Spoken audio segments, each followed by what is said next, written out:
Welcome to the Sleepy Brainist, your cozy corner for curious minds and gentle science. Tonight, we're going deep into the brain, into a tiny almond-shaped region called the amygdala. While you sleep, it doesn't rest. In fact, it's busy processing your emotions, calming your fears, and sometimes even stirring your dreams. Before we drift into the night's story, I'd love to know, where in the world are you watching from? Let me know in the comments. I find it so peaceful imagining all of us gently exploring the brain together from different corners of the world. Now, get comfortable, let your thoughts slow down, and let's begin our journey into the sleeping amygdala. Deep inside your brain, nestled in the medial temporal lobe, lies a small, almond-shaped structure no larger than a grape. It may be tiny, but it carries a weight far beyond its size. This structure is your amygdala, and it's been quietly shaping your emotional life since the day you were born. Long before you learned your name or how to walk, the amygdala was already responding to the world, flinching at loud noises, softening at a familiar voice, sparking tears, or soothing them away. Though often called the brain's fear center, the amygdala is more than just a siren of panic. It's a curator of emotion. It detects, reacts, stores, and retrieves emotional signals that help you navigate a complex and often unpredictable world. It recognizes not just fear, but also pleasure, attachment, surprise, suspicion, and sometimes even awe. It can launch your heart into your throat when danger is near, or gently push you to smile when someone you love walks into the room. The amygdala is like a vigilant lighthouse keeper, scanning the emotional horizon at every moment, deciding when to sound the alarm and when to let the seas stay calm. But to truly understand this little powerhouse, we must go back, deep into evolution. The amygdala is ancient. It existed long before the modern human brain developed complex thought, speech, or logic. In fact, some form of the amygdala is found in nearly all vertebrates, from reptiles to mammals. It's part of the limbic system, an emotional core that predates the development of the cerebral cortex, the logical, analytical part of the brain. This means your amygdala doesn't wait for you to think about what's happening. It reacts first, fast, and sometimes without your permission. Imagine walking through the woods and hearing a sharp rustle behind you. Before you've even formed the thought, something's there, your amygdala has already scanned the sound, compared it to a memory of danger, and started flooding your body with stress hormones to prepare you to run or fight. It is intuition in its rawest form, a flash of fear or recognition before words catch up. But its power isn't limited to sudden alarms. The amygdala also holds on to things, emotional memories, faces of people we trust or mistrust, the sensation of being hugged or hurt. It weaves together the threads of emotional experience and stores them like a private collection, influencing your reactions long after the moment has passed. Scientists have discovered that people with damaged amygdalas often lose the ability to feel fear, even when it's necessary. One famous case involves a woman known as SM, who could not recognize fear in facial expressions, did not avoid dangerous situations, and had no physiological fear response, even when held at knife point or exposed to snakes. This tells us just how central the amygdala is in protecting us, not just from physical threats, but from emotional harm as well. It teaches us, shapes us, and holds the emotional lessons our thinking brain may forget. And while it is often active during moments of crisis or excitement, the amygdala also hums quietly in the background of our daily lives. It helps us form emotional bonds, interpret the expressions on others' faces, and even choose which memories are worth keeping. If something carries a strong emotion, good or bad, the amygdala makes sure it's not easily forgotten. This is why emotionally charged memories tend to feel sharper, more vivid, or more difficult to let go. Your amygdala has marked them as important.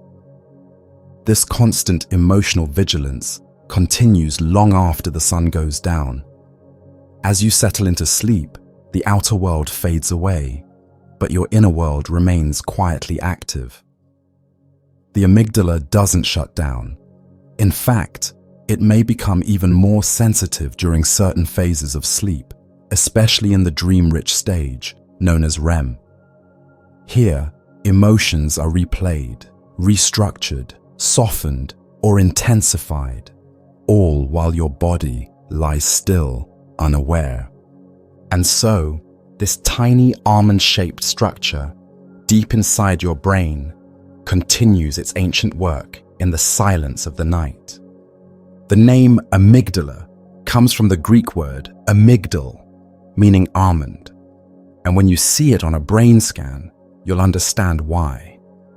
Tucked within the folds of the brain, its soft, curved shape resembles the seed of a nut, an unassuming presence buried deep within the temporal lobe. You have two of them, one in each hemisphere, resting quietly beside the hippocampus, like twin sentinels watching over your emotional world. Despite its small size, the amygdala is one of the most emotionally charged parts of the human brain. It doesn't think in words or numbers or logic. Instead, it pulses with feelings. It's wired not for analysis, but for experience, raw, immediate, and unforgettable. If the brain were a symphony, the amygdala would be the swelling string section, rising with tension and passion at the exact moment your heart does. And while your prefrontal cortex may prefer calm reasoning and slow consideration, the amygdala leaps into action with instinct and certainty. It's a part of the brain that reacts in milliseconds, long before you're aware that anything has happened at all. Scientists once believed the amygdala was primarily concerned with fear, and for good reason. It lights up like a flare in the face of threats, whether real or imagined. But more recent discoveries have painted a far more intricate picture. The amygdala responds not only to fear, but to a wide range of emotionally salient experiences. Joy, anger, sadness, love, disgust, anticipation, jealousy, shame. All of these can cause it to stir. It is not just a fear detector, it is an emotional amplifier, a spotlight that shines brightly on anything your brain considers important, urgent, or unforgettable. One of the amygdala's primary jobs is to attach emotional weight to memories. Think of a moment in your life you'll never forget, perhaps a heartbreak, or a moment of triumph, or a time you felt completely seen by another human being. The facts of that memory are likely stored in the hippocampus, the part of the brain responsible for memory formation and retrieval. But the feeling of that moment, its heat, its pull, its sting, or sweetness, that part comes from the amygdala. It tags memories with emotion, like color coding the pages of your life so that the most intense stand out in bold, bright hues. This emotional tagging has a purpose. From an evolutionary standpoint, it helps keep us safe. If you touch a hot stove and burn your hand, your amygdala ensures that the memory of that pain is etched deeply in your mind. The next time you see a glowing burner, even before you consciously remember the pain. You feel a twinge of hesitation. The amygdala has done its job. It's teaching you to avoid future harm. But this same mechanism also explains why some memories linger long after they have lost their usefulness. Traumatic memories, especially those formed during early childhood or under extreme stress, are often charged with so much emotion that the amygdala keeps them close, reactivating them again and again, even when we wish they would fade. The amygdala is also tuned to social cues.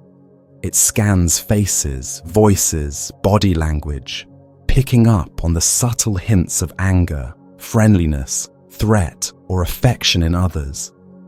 Even if you don't consciously realize that someone is upset, your amygdala may register a shift in their tone or the tension in their jaw and send a quiet ripple of alertness through your body. You might feel your shoulders tighten or your heart rate quicken without knowing why. That's the amygdala at work, detecting what the conscious mind hasn't yet named. In social bonding, too, the amygdala plays a quiet but essential role. When you fall in love, feel deep trust, or share a powerful moment with another person, the amygdala is active, especially when these moments are accompanied by intense emotional arousal. The attachment that forms between a parent and child, or the way you remember the laughter of an old friend. These are not cold, factual memories. They're warm, vibrant, emotionally soaked recollections that make you feel something even years later. There's also evidence that the amygdala doesn't just respond to your own emotions. It can resonate with the emotions of others. In this way, it may be one of the hidden engines behind empathy. When you see someone else in pain or watch a character cry on screen, your amygdala activates in sympathy. This shared emotional response creates a sense of connection, a bridge between minds that allows you to care, even when logic tells you to stay detached. But the amygdala doesn't operate in isolation. It works in close partnership with other parts of the brain, especially the hippocampus and the prefrontal cortex. Together, these three regions form a dynamic triangle that balances feeling, memory, and judgment. When this system is in harmony, emotions are felt, processed, and stored in healthy ways. But when the balance is disrupted, say by lack of sleep, overwhelming stress, or trauma, the amygdala can become hyperactive. In these moments, it can dominate the brain's landscape, flooding the system with fear or emotion, while the calmer voice of reason fades into the background. This is especially important when we begin to understand how the amygdala behaves during sleep. Because as the conscious, thinking parts of your brain begin to rest and deactivate, the amygdala often becomes more free to roam. In the dream world, where logic loosens its grip and emotions rise to the surface, the amygdala has room to move, to stir memories, to rewrite old fears, or to whisper new ones into your sleeping mind. And as strange as it may sound, this emotional activity is not a mistake or malfunction. It's part of the brain's nightly housekeeping, a vital form of emotional maintenance that prepares you for the day ahead. As the sun dips below the horizon and shadows stretch across the room, something subtle begins to shift inside your body. It's quiet, nearly imperceptible, but it touches every cell. Your eyes may still be open, your mind perhaps still scrolling or thinking or wandering, but deep within, the machinery of sleep is slowly awakening. The temperature of your body begins to drop. Your breathing slows just slightly. Melatonin, nature's nighttime messenger, starts to drip into your bloodstream like a soft chemical lullaby. Your heartbeat eases into a more restful rhythm. And somewhere in your brain, behind the noise of conscious thought, a dimming begins. The process of falling asleep is not like flipping a switch. It's more like fading the lights in a grand old theater. One by one, systems begin to power down. The neocortex, that vast, complex region responsible for reasoning, language, and planning, begins to loosen its grip. Thoughts that were once structured begin to unravel into free associations. Your sense of time distorts. Boundaries between memory and imagination blur. You may still hear the world, but it feels more distant now, like listening through a thick fog. The waking world is becoming a dream. At the heart of this transformation is a delicate balance between various brain networks. The reticular activating system, which keeps you alert and attentive during the day, now quiets its signals. The thalamus, the brain's relay station for sensory information, starts to gate off external input. It's as if your brain is slowly closing the windows to the world, preparing to look inward instead. And then, sleep begins. The transition into sleep typically starts with non-REM stage 1, a light doze where you might still be dimly aware of your surroundings. Muscles twitch. Thoughts flutter like leaves in the wind. You might feel yourself drifting, then suddenly jerking awake. This is called a hypnic jerk, a strange byproduct of your nervous system letting go. But if you stay still, let go of the noise, and surrender to gravity, you slip further. Into stage 2, where your body temperature continues to fall, your heart rate slows, and your brain produces sleep spindles and K-complexes, bursts of rhythmic activity that are thought to protect you from waking too easily. These brainwaves serve as guardians of the transition, keeping you anchored in slumber. As you move into stage 3, or slow wave sleep, your brain begins to emit delta waves, long, slow pulses that mark deep restorative sleep. This is when the body gets to work repairing muscles, consolidating memory, and cleansing itself of waste through the glymphatic system. But for our purposes, for the amygdala, this isn't yet the most interesting part. That comes next. REM sleep, rapid eye movement, arrives like a shift in the wind. Your eyes flutter behind closed lids. Your breathing becomes irregular. Your heart rate quickens slightly, and your brainwaves begin to resemble those of waking consciousness. And yet, your body is paralyzed, locked in a gentle paralysis to keep you from acting out the strange, vivid narratives unfolding in your mind. Here, in RM, the stage is set for the amygdala to fully awaken.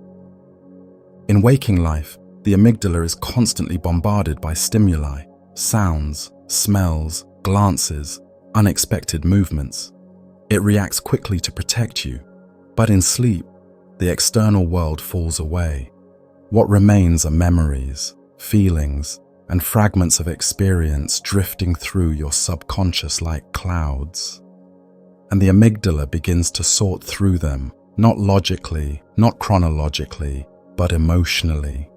It plucks moments from your day or your distant past, wraps them in symbolic imagery, and lets them play out in the theater of your dreams. What's fascinating is that during REM sleep, the amygdala becomes highly active, while the prefrontal cortex, your brain's center for rational thinking and impulse control, stays mostly quiet. This imbalance creates the perfect condition for emotional processing to unfold without the interference of logic or judgment. Dreams can become surreal, wild, illogical, yet deeply meaningful. A single glance from someone in a dream can carry more emotional weight than an entire conversation in waking life. You may cry in your sleep, laugh, feel sudden dread, or joy, all orchestrated by a brain region that doesn't speak in words, but in feelings. What makes this even more powerful is that sleep offers a kind of emotional sandbox. During the day, our reactions are shaped by social rules and survival instincts. But at night, within the safety of sleep, the amygdala can replay difficult emotions, face old fears, or rehearse complex situations without consequence. It can explore, express, and release emotional energy that might otherwise remain bottled up. And all of this begins with that first drowsy moment, when your head grows heavy and the world begins to fade. The amygdala waits. It does not sleep. It simply waits for the lights to dim and the conscious mind to loosen its grip, so it can begin its quiet, mysterious work. While the rest of your brain begins to settle into the stillness of sleep, the amygdala remains remarkably alert. It doesn't clock out when your consciousness does. In fact, certain regions of the amygdala become even more active as you drift deeper into your slumber. This may seem surprising. After all, sleep is often associated with rest, repair, and shutting down. But the brain is never truly silent, and the amygdala, your emotional sentinel, has work to do that can only begin once the noise of waking life has faded into quiet. During the day, your amygdala is on constant patrol. It scans every situation, every interaction, every tiny flicker of tone or glance for signs of emotional significance. It flags danger, registers beauty, catches sarcasm, reacts to joy or disgust. It's overloaded with signals, constantly filtering, responding, adjusting your inner state to match what's happening outside of you. But at night, something changes. The flow of information from the outside world is reduced to a trickle. The sights and sounds of life are hushed, your body still, your senses dimmed. And in this internal silence, the amygdala turns inward. Now it begins to process, to replay, to reimagine. This is not a passive process. The amygdala doesn't just sit quietly while the brain dreams around it. In REM sleep especially, the phase most strongly linked to dreaming, the amygdala lights up with almost theatrical intensity. Brain scans reveal it flickering with energy, sending out signals as if responding to real, immediate emotion. It doesn't seem to know the difference between dream and reality. A frightening moment in a dream, a joyful reunion, a feeling of shame or awe. These are all experienced in full by the amygdala. It responds as if they are actually happening, even though your body lies motionless, wrapped in blankets and silence. But why does it stay awake? What is it doing? One of the amygdala's nighttime roles is the emotional regulation of your memories. Think of all the things you feel in a single day: frustration in traffic, a flash of embarrassment in a meeting, a pang of jealousy scrolling through social media, a burst of happiness at hearing someone laugh. These feelings don't just disappear when the moment ends. They linger inside your nervous system like emotional fingerprints. If left unprocessed, they accumulate, cluttering your mental space. The amygdala helps to organize this emotional debris. It reactivates the emotional memories you formed during the day, especially the strongest ones, and works to integrate them into your broader emotional landscape. This is especially true of emotionally intense experiences, both good and bad. The amygdala tags them, prioritizes them, and often replays them during your dreams.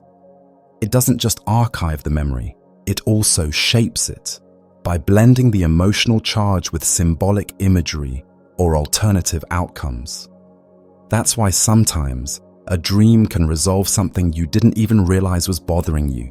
The amygdala, in cooperation with the hippocampus and other memory systems, is performing a quiet emotional alchemy, transforming the raw, jagged feelings of the day into something softer, more manageable, or even more meaningful. Interestingly, not all emotions are processed the same way. Fear, in particular, is a major focus of the amygdala's attention during sleep. In studies, people who are deprived of REM sleep, the phase when the amygdala is most active, often struggle more with emotional regulation the next day. They're more reactive, more anxious, more prone to interpret neutral events as threatening. This suggests that the amygdala uses sleep, especially REM sleep, to modulate and reduce fear responses. It's like rinsing the nervous system clean, adjusting the emotional volume so that it's not set too high when you wake up. This may explain why after a good night's sleep, something that felt overwhelming yesterday now feels distant, manageable, or even a little silly. The amygdala has done its work, not by erasing the emotion, but by metabolizing it, breaking it down, contextualizing it, and returning it to you in a calmer form. On the other hand, when sleep is disturbed by stress, noise, or irregular rhythms, this process is interrupted. The amygdala doesn't get its time to reflect and reorganize. Emotions remain sharp, unfiltered, and ready to erupt the next day. You wake up with a shorter fuse, a heavier chest, a sense that something is off. This nighttime activity also helps explain why dreams can feel so emotionally intense. With the prefrontal cortex, the rational, judgment-based part of the brain, quieted during REM sleep, the amygdala has more freedom. It operates without the usual brakes. Emotions flow unchecked. You might feel deep grief over the loss of a dream character you've never met before, or overwhelming love for someone who only briefly appeared in a blur of memory. You may run from monsters, fly through skies, revisit places you haven't seen in years, and feel every moment as if it were real. The emotional brain, set free from waking logic, paints these surreal images with deep feeling and vivid color. What's more, the amygdala doesn't just replay your own memories. It often reaches deeper into the unconscious, stirring up long-buried associations, unspoken fears, and emotional patterns formed years or even decades ago. Sometimes, the feeling in the dream is older than the story. You may dream of being chased, but what you're really experiencing is a buried anxiety from childhood. Or you may dream of falling, but the emotion underneath is one of vulnerability, something the amygdala has carried for years without expression. This is what makes the amygdala's activity during sleep so powerful. It's not just revisiting emotions, it's organizing your emotional identity. It's piecing together the fragments of who you are, how you feel, and what still needs to be understood. And it does all of this quietly, behind the veil of your dreams, asking no recognition, expecting no thanks. In the strange, boundless landscape of dreams, stories unfold without scripts, logic bends like smoke, and time becomes elastic. One moment you're walking down a hallway from childhood, the next you're speaking with someone who passed away long ago, and somehow it all feels seamless, natural even. And beneath this dream world's shifting surface, guiding its emotional tone, is your amygdala, quietly pulling strings, setting the stage, and coloring everything with feeling. Dreams are not random. They may appear chaotic on the surface, but they are stitched together by a deeper emotional thread. And that thread is often woven by the amygdala. As your brain cycles through sleep stages, entering and exiting REM sleep several times each night, your dreams begin to take shape. They are not made from nothing. They are formed from your memories, your emotions, your unresolved tensions, and your unspoken desires. And the amygdala is the part of your brain that gives these dreams their pulse. It chooses not the details, but the mood, the tone. It decides whether the dream feels urgent, peaceful, terrifying, nostalgic, exhilarating, or sorrowful. Your amygdala doesn't care much about narrative structure. It doesn't worry whether your dream makes sense. It cares about significance, about intensity. So, in the dreaming world, images that hold emotional weight get prioritized. A face from years ago may resurface, not because it's important logically, but because it's still alive emotionally. A place you haven't visited in a decade might appear with startling clarity because something about it still lingers inside you. And that feeling, that hum just beneath the surface, that's the amygdala's language. It doesn't speak in words or images, but in emotional frequency.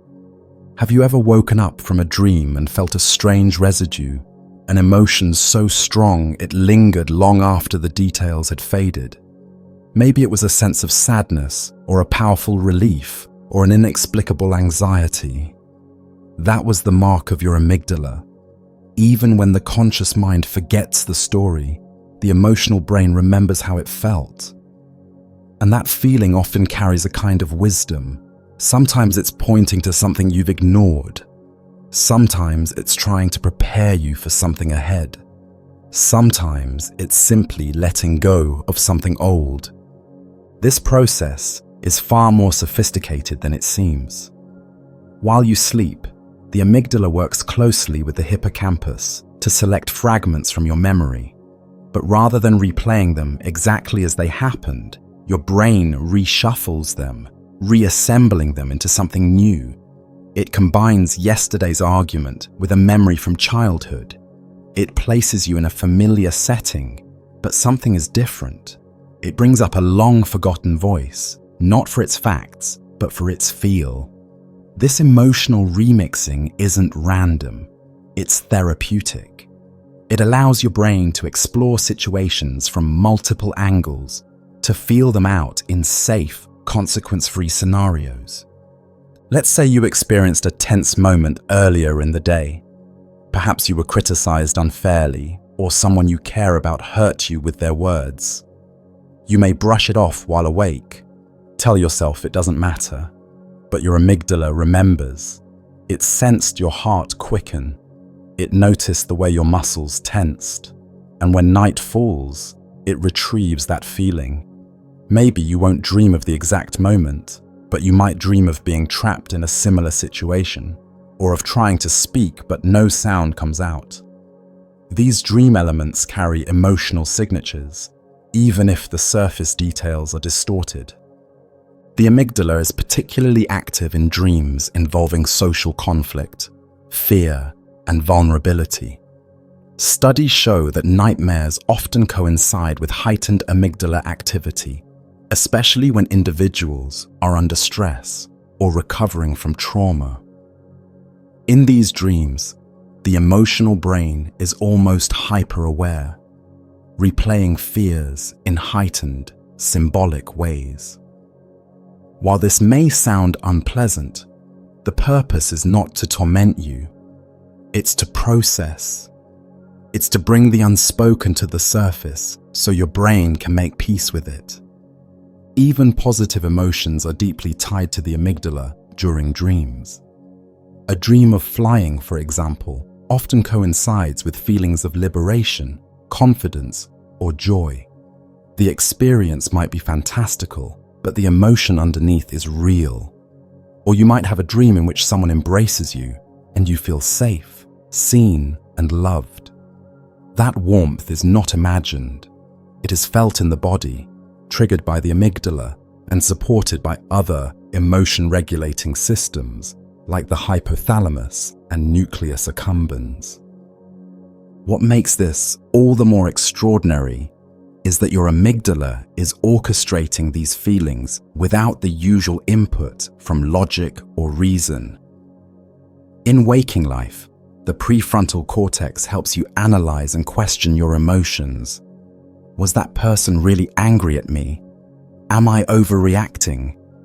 But in REM sleep, that voice is mostly silent. This gives the amygdala full creative control. It allows emotions to flow more freely, to rise and fall in undisturbed waves. It is a kind of deep, emotional rehearsal, unbound by the restrictions of logic or language. This emotional fluidity also helps explain why dreams often blend unrelated people, places, and times into one cohesive scene. The amygdala doesn't distinguish between past and present the way the rational brain does. If a certain feeling connects two memories, say a childhood fear and an adult relationship, the amygdala may thread them together in a dream, revealing a deeper emotional truth than waking logic ever could.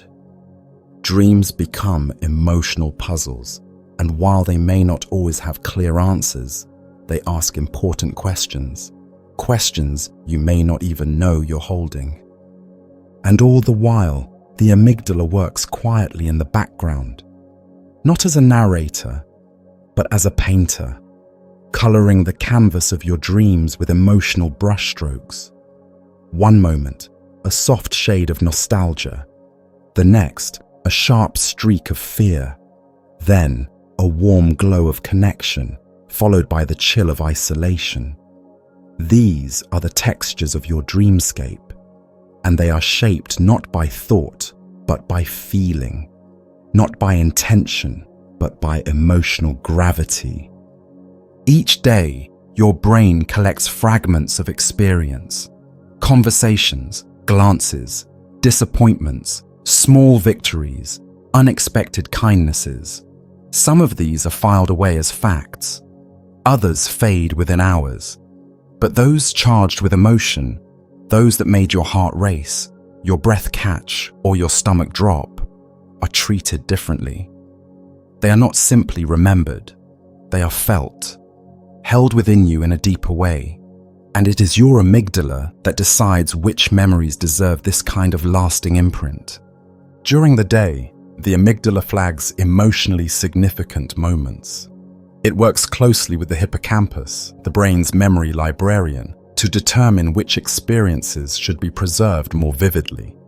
But at night, when the demands of the external world fall away, the amygdala steps into a more introspective role. It no longer needs to be on high alert for incoming danger. Instead, it turns its attention to what has already happened, particularly what felt important. This is when emotional memory processing begins in earnest. Within the quiet corridors of the sleeping brain, the amygdala and hippocampus continue their conversation. But it is no longer a rapid exchange of real-time information. It becomes reflective, recursive, almost meditative. The amygdala offers emotional context, while the hippocampus retrieves the associated scenes, sensations, and moments. Together, they sift through the day's experiences, searching for meaning, resolution, or simply release. Some of this processing occurs during slow-wave sleep, a deep and restorative stage in which the brain consolidates long-term memories. Here, the amygdala's activity slows slightly, allowing the hippocampus to quietly strengthen the connections between related events and emotional tones. But it is during REM sleep that the most vivid emotional work unfolds. In REM, the amygdala becomes one of the most active regions in the brain, igniting emotional memory circuits and playing back scenes that were never fully digested during waking hours. Interestingly, the brain doesn't replay these moments exactly as they occurred. Instead, it deconstructs them, pulling them apart, reshuffling them, viewing them from multiple angles. This emotional reprocessing is not about accuracy. It's about understanding, even if that understanding doesn't reach the surface of your conscious mind. The dreamscape becomes the amygdala's canvas, where it can reframe fear as manageable, transform confusion into clarity, or soften the sharp edges of a painful moment. Consider how this might feel. Maybe earlier in the day, you had an argument, one that left you unsettled. Your mind may have moved on, distracted by other tasks, but your body still held tension in your chest, your jaw, your shoulders.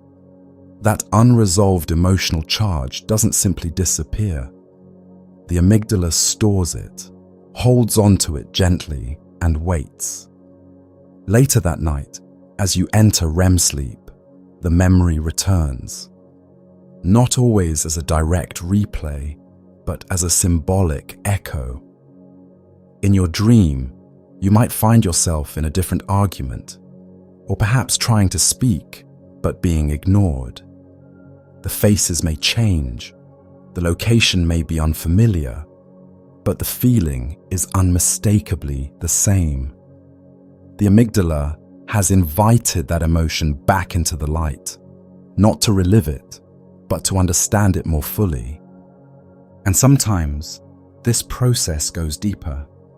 The amygdala doesn't only work with recent memories, it also reaches into older, deeper emotional archives, particularly when new experiences stir echoes of the past. A present disappointment may awaken a much older wound. A moment of vulnerability may bring forth a forgotten fear. In dreams, the amygdala merges these timelines, allowing you to feel the layered complexity of your emotional landscape. You may dream of someone you haven't seen in years, not because you miss them, but because they once made you feel the same way someone else made you feel today.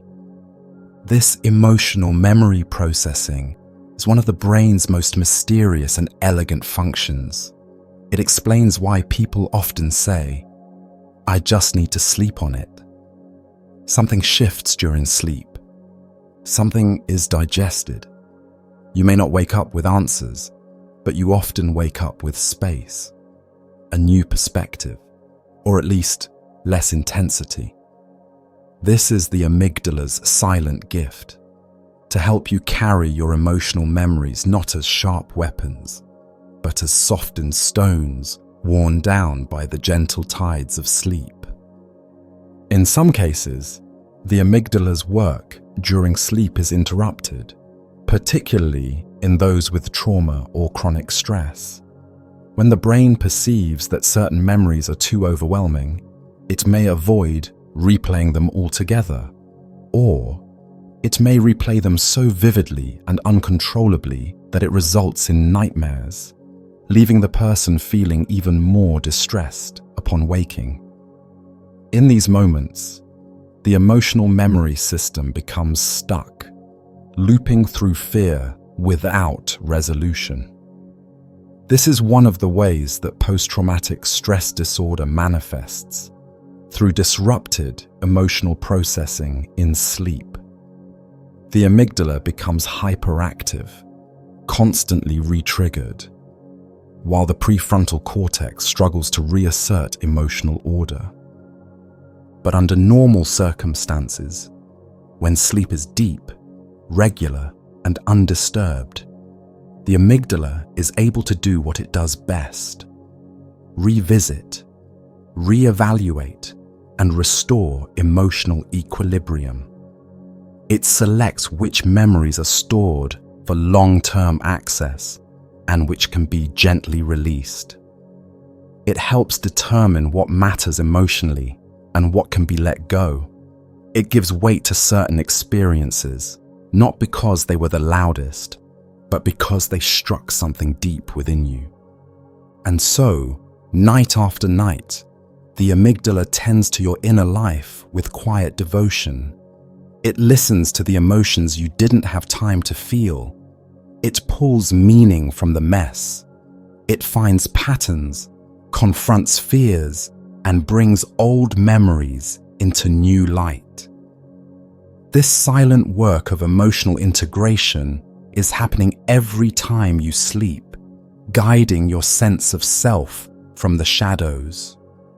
Fear is one of the most primal emotions we experience. It's ancient, powerful, and immediate. It can jolt the body into action, halt thought in its tracks, and override even the strongest intentions. At the center of this overwhelming force is the amygdala, a biological alarm system, always watching, always listening, always ready to respond. And even when you sleep, even when the rest of your brain is resting and dreaming, the amygdala continues to stand guard. In waking life, the amygdala is essential to your survival. It doesn't wait for your conscious mind to weigh the options or interpret the facts. If it senses a threat, real or perceived, it sends signals that ripple through your entire nervous system. Your heart races, your muscles tense, breathing becomes shallow. This is the classic fight or flight response, and it begins in the amygdala. But fear is not just physical, it's also deeply psychological. It lingers in memories, hides in thoughts, and casts shadows on your expectations of the future. And much of this deeper, more subtle fear is stored, not in the stories you tell yourself, but in the emotional pathways laid down by the amygdala over years of lived experience. But what happens to this fear when you sleep? As night falls and your body slips into stillness, the world of external danger fades. There are no threats in your bedroom, no tigers in the closet, no strangers lurking in the hallway. And yet, your amygdala doesn't simply power down. Instead, it begins to access fears that don't come from outside, but from within. It begins to activate emotional circuits tied to things you may not have fully processed. Regrets, anxieties, moments you pretended didn't affect you, memories that felt too sharp to touch. During sleep, especially during REM, fear is often replayed in symbolic form. You might dream of falling, of being chased, of showing up late, of being trapped, lost, forgotten. You may not recognize these fears immediately. The scenarios might be surreal, absurd, or deeply abstract, but the emotion is unmistakable. Your body reacts in sleep the way it would in life. Your heart may beat faster. Your breathing may change. You may even startle awake, sweating, confused. This is your amygdala rehearsing fear, not to torment you, but to help you face it without real-world consequence. In fact, the sleeping brain offers a safe environment for emotional exposure. During REM sleep, your brain reactivates the neural patterns associated with fearful memories, but without the presence of the actual threat. It's as though your amygdala is allowing you to rewatch a difficult movie, but with a little more distance.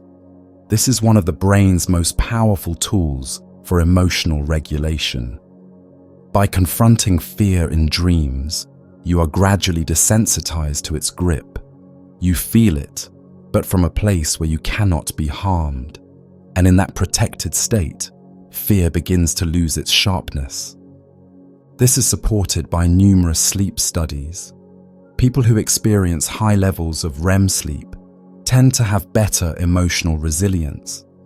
They're more likely to adapt to stress, to recover from emotional upsets, to move on from traumatic experiences.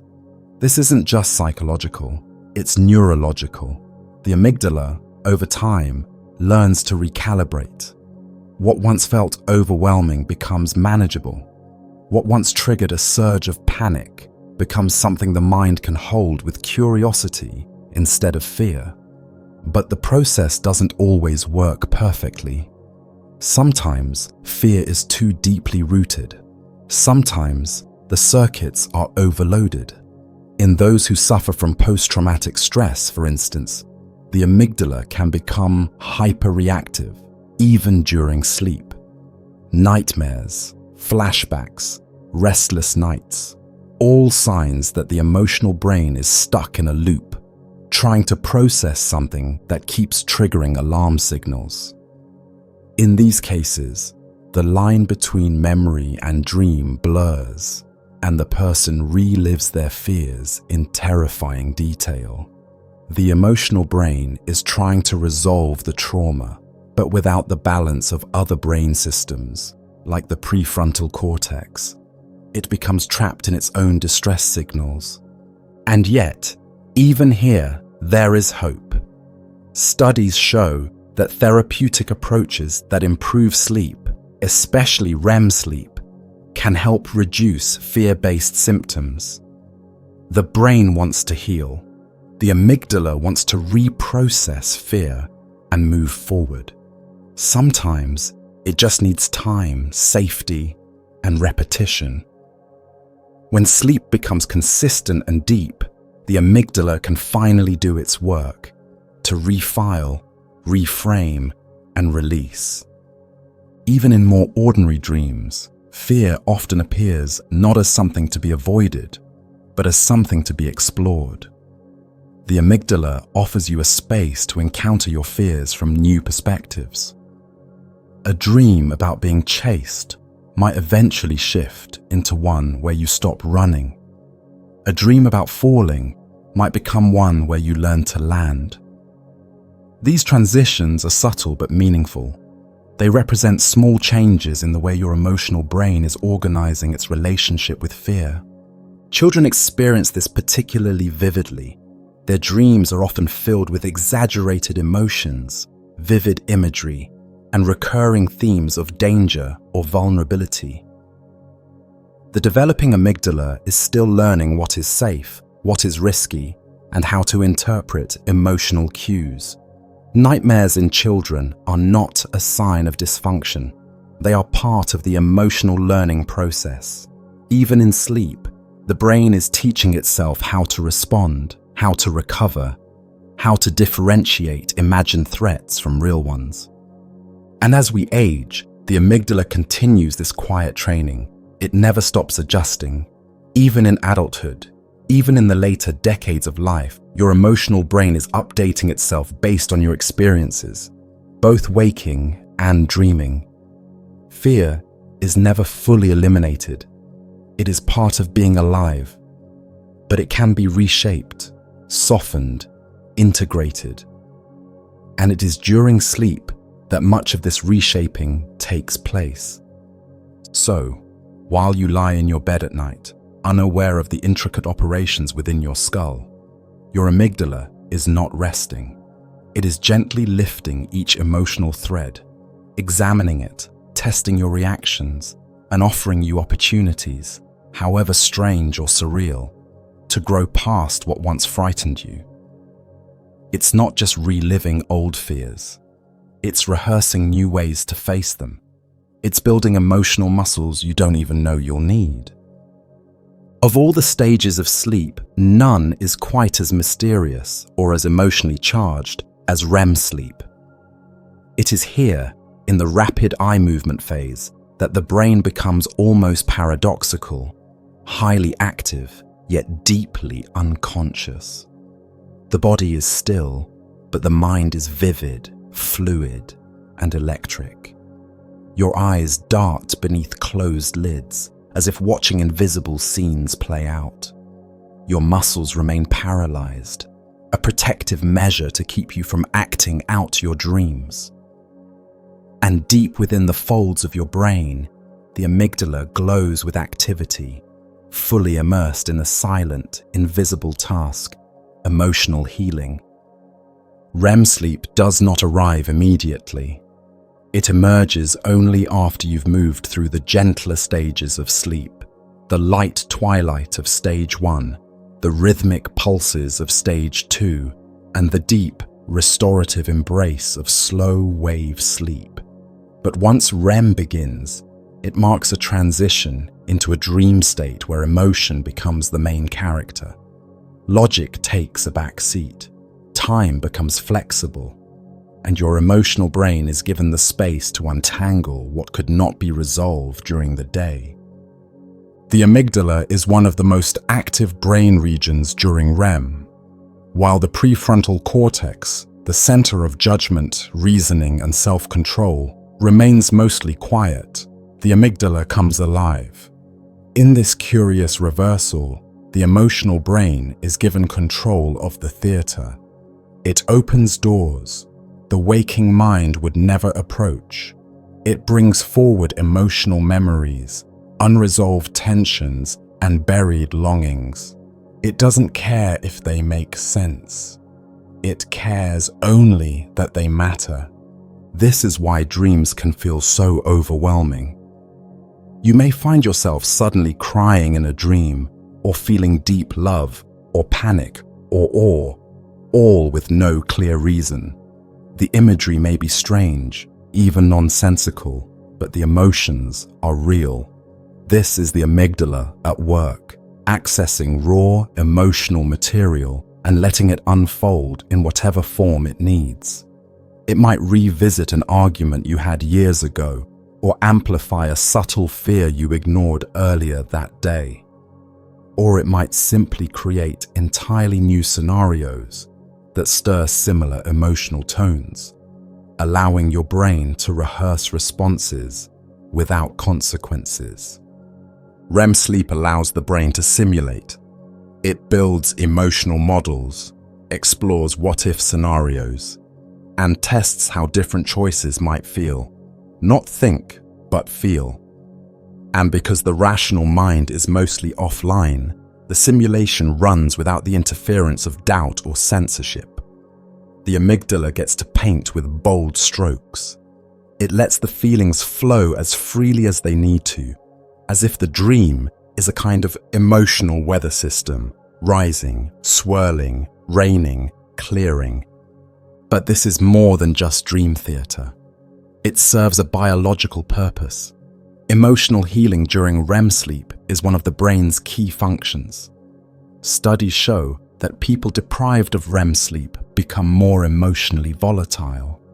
They react more strongly to stress, interpret neutral faces as threatening, and struggle to regulate their moods. This suggests that REM is not simply a luxury, it is a necessity.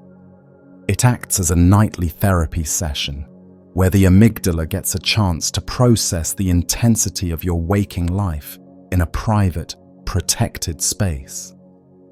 Some researchers believe that REM sleep is how the brain depotentiates emotional memories. That is, it takes the sharp edge off them. It doesn't erase the memory, it simply reduces its emotional charge. For example, if something traumatic happened to you, the memory might initially trigger a wave of anxiety or fear. But after several nights of REM-rich sleep, the same memory may feel more distant, more manageable. You still remember what happened, but it no longer floods your system.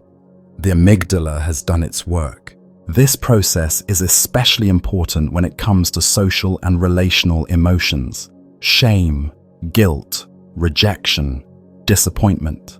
These are the kinds of feelings that tend to linger in the emotional circuits of the brain, quietly influencing your behavior in ways you might not even notice. During REM, the amygdala often pulls these emotional threads into the spotlight. It replays scenes, sometimes over and over, until the emotional reaction changes. Maybe the dream ends differently. Maybe you find your voice. Maybe you understand something you couldn't before. It may seem like just a dream, but the neural changes are real. The circuits are being rewired, bit by bit. REM sleep is also deeply tied to creativity and insight, both of which require emotional flexibility. By loosening the grip of your usual thought patterns, REM allows for new connections to form. The amygdala, in this open-ended space, isn't just reacting, it's guiding. It highlights the emotionally charged associations that the waking mind might miss. A problem you couldn't solve during the day may suddenly feel clearer after a night of vivid dreaming. Not because the facts changed, but because your emotional relationship to the problem shifted. And while much of REM sleep is deeply inward, it also reflects the social world. The amygdala is highly attuned to social cues, tone of voice, facial expressions, subtle signals of approval or disapproval. These elements often appear in dreams. You might dream of being excluded, praised, laughed at, embraced. These aren't random. They are emotionally symbolic. They reflect your ongoing efforts to understand your place in the social web of your life. They help you test and refine how you relate to others and how you perceive yourself. Even the strangest dreams, those filled with bizarre characters, distorted places, or impossible physics, are often built on a scaffolding of real emotional experience. The amygdala doesn't need the setting to be realistic. It only needs the feeling to be true. And so, the brain bends the rules of space and time to create the perfect emotional simulation, one that allows you to encounter your inner world in a way waking life never quite permits. In this sense, REM sleep is a sacred space, a private, nightly journey where the deepest parts of your emotional self are free to stretch, breathe, and heal. And the amygdala is your guide, silent, tireless, and ever attuned to what your heart has yet to say. Sometimes, you wake up breathless. Your heart is pounding. Your sheets are twisted around your body, and you're not sure if the scream you heard was real or only in your head. A moment ago, you were falling from a cliff, or being chased, or losing someone you love. Now you're in bed, safe, but your body doesn't feel safe yet. That's because your amygdala doesn't know the difference between a waking threat and a dream. It reacts to fear as if it were real, even when it arrives inside a story woven by sleep. Nightmares, those vivid, emotionally charged dreams, are some of the clearest signs that your amygdala is active during sleep. They are not random, nor are they just the brain misfiring. They are emotionally curated experiences, often born from real stress, unresolved conflict, deep fears, or memories that the conscious mind has tried to forget. While dreams can be symbolic, fragmented, and strange, nightmares are sharpened by intensity. They stir something in the nervous system, causing the body to react, sometimes violently, even though the outer world is still. The amygdala's role in nightmares is central. During REM sleep, the part of your brain responsible for rational thinking, the prefrontal cortex, slows down. The amygdala, however, lights up. Without the balancing influence of logic or critical distance, the emotional content of dreams becomes more vivid, more immediate. If the amygdala decides something is threatening, it reacts the same way it would during the day. It activates your autonomic nervous system. It accelerates your heart rate. It tightens your muscles. It prepares you to fight or flee, even if your body is paralyzed by sleep. But the fear experienced in nightmares isn't just random terror. It is often deeply connected to real, emotional content that hasn't been fully processed. You might dream of drowning when you're overwhelmed in life. You might dream of being abandoned if you're feeling unseen. You might dream of being pursued if you're avoiding something in waking life. The dream doesn't need to make literal sense. What matters is the emotional undercurrent. The amygdala uses symbols, images, and scenarios to bring that emotion to the surface in a way the conscious mind cannot ignore. Interestingly, nightmares are often the brain's way of trying to help. The amygdala doesn't wake you up just to frighten you. It replays emotional themes because they need your attention. Perhaps something felt wrong during the day and was brushed aside. Perhaps you experienced stress but didn't allow yourself to fully feel it. Or perhaps a past trauma is echoing beneath the surface, triggered by something recent, even if you can't name it. The nightmare becomes a vessel for all the feelings that don't fit neatly into daytime life. Fear, guilt, grief, helplessness, all are given form so they can be felt, released, or at least acknowledged. Some researchers have suggested that nightmares are part of a biological rehearsal system. They allow you to practice facing threats in a controlled environment. When you dream of danger, your brain simulates how you might respond without exposing you to real harm. It's a kind of nighttime training, an emotional laboratory where your amygdala can run scenarios, measure responses, and prepare you for potential real-life stresses. This may sound counterintuitive. Why would your brain disturb you so violently just to train you? But from an evolutionary standpoint, it makes sense. The ability to anticipate and respond to danger, even symbolically, is a survival skill, and the amygdala, evolved to protect you, uses every available tool, including your dreams. However, when the emotional system becomes overloaded due to trauma, chronic stress, anxiety disorders, or sleep disruption, the amygdala can become hypersensitive. This leads to frequent, intense nightmares that no longer feel like useful simulations, but like repeated emotional assaults. In these cases, the brain is stuck in a feedback loop. The amygdala is trying to process overwhelming fear, but it never quite finishes the job. Each night, the same feelings return, dressed in different forms, but carrying the same emotional charge. It's as if the dream never ends, only pauses until the next time you close your eyes. Even when nightmares are less intense, they can still leave a strong impression. You might wake up unsettled, unable to shake a strange feeling, even if you can't remember the dream itself. That's because the amygdala doesn't need your conscious memory to affect your body. It can shape your emotional state in the hours after waking, quietly influencing your mood, your sense of safety, your reactions to people around you. A nightmare might linger in your shoulders, your breath, your chest, even after the images have faded. Children often experience nightmares more frequently than adults, in part because their emotional brains are still developing. Their amygdalas are learning what is safe, what is dangerous, what is imaginary, and what is real.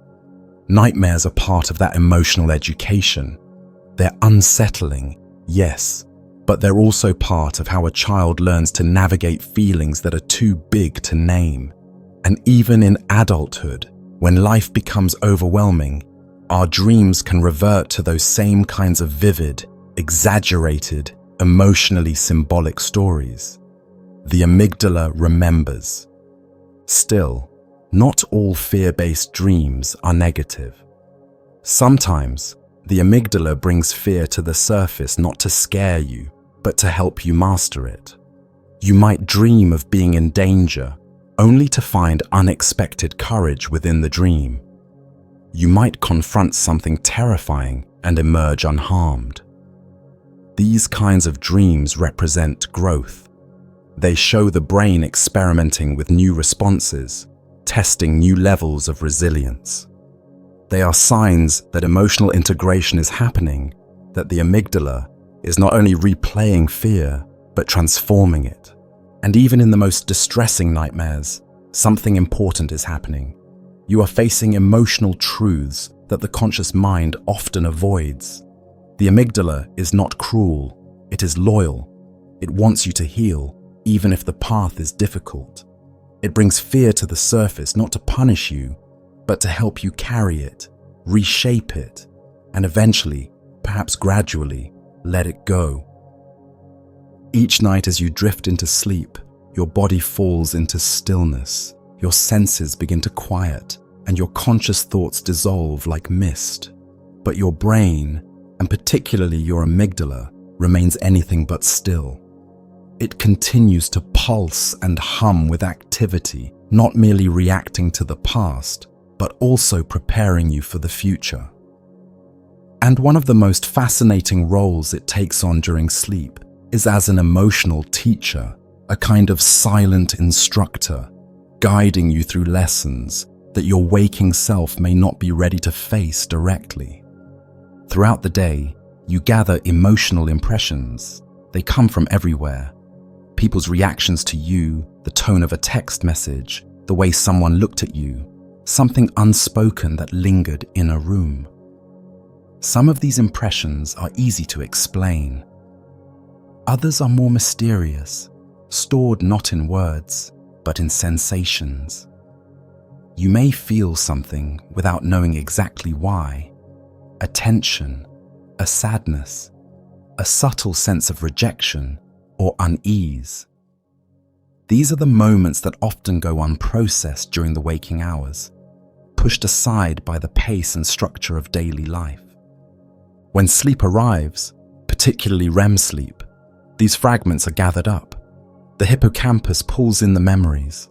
The neocortex provides the raw information, and the amygdala steps in to shape the emotional lessons hidden within. It's as if your sleeping brain becomes a kind of immersive emotional classroom, and the lesson plan is designed not by logic or intellect, but by feeling.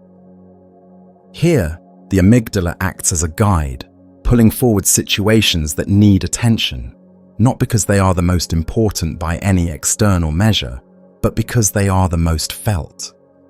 You might dream of speaking in front of a crowd and forgetting every word, or of trying to find someone you love, only to realize you're always one step too late.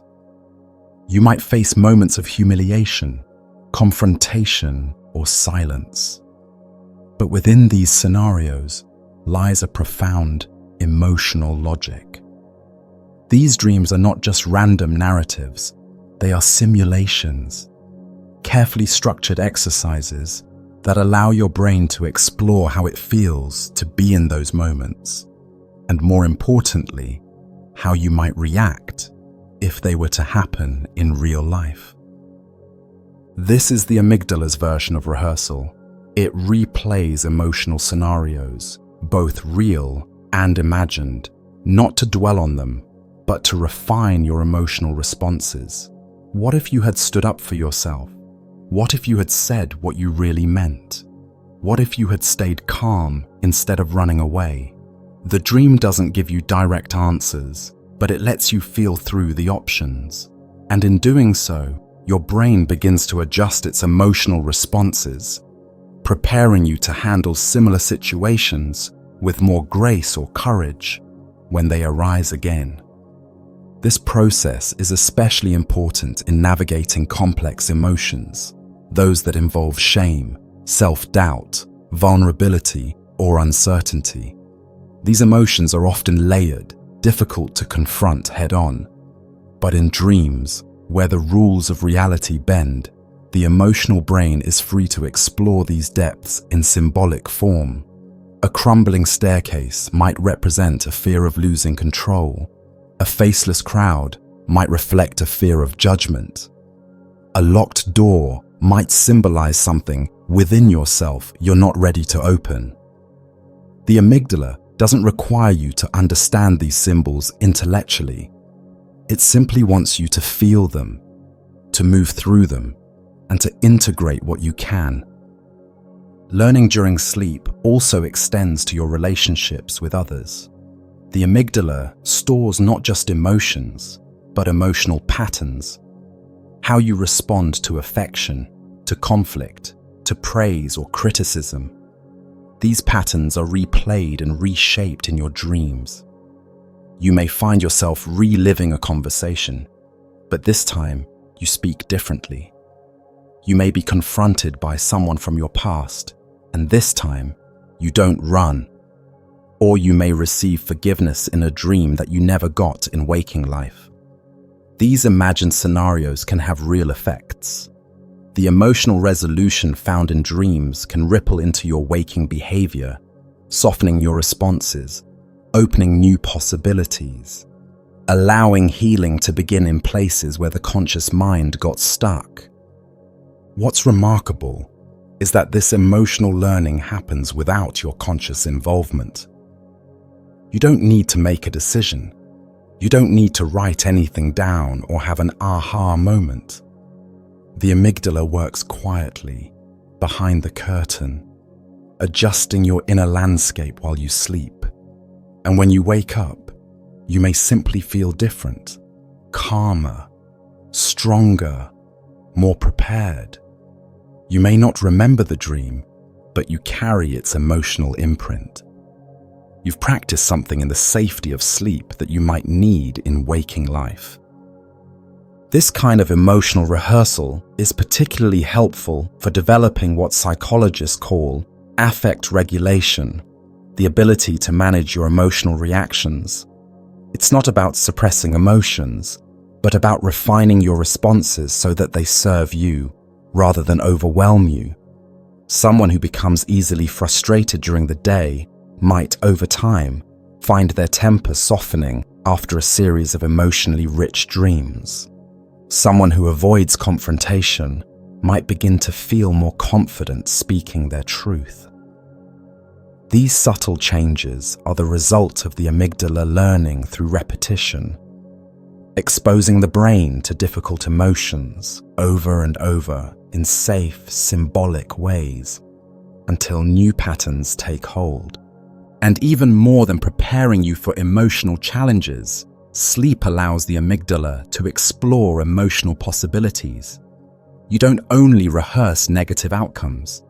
Sometimes you experience joy, connection, success, or healing in your dreams, especially if these emotions have been lacking in your waking life.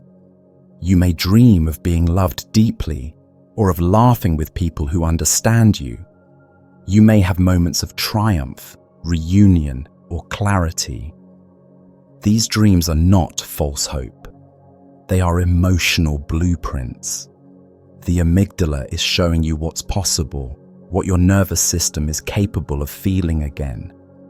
It's reminding you, even in the dark, of the full range of your emotional self.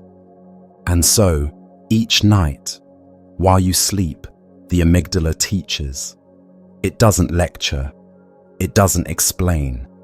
It simply creates space for you to feel, to rehearse, to grow. It shows you what's still unresolved and what you've already mastered.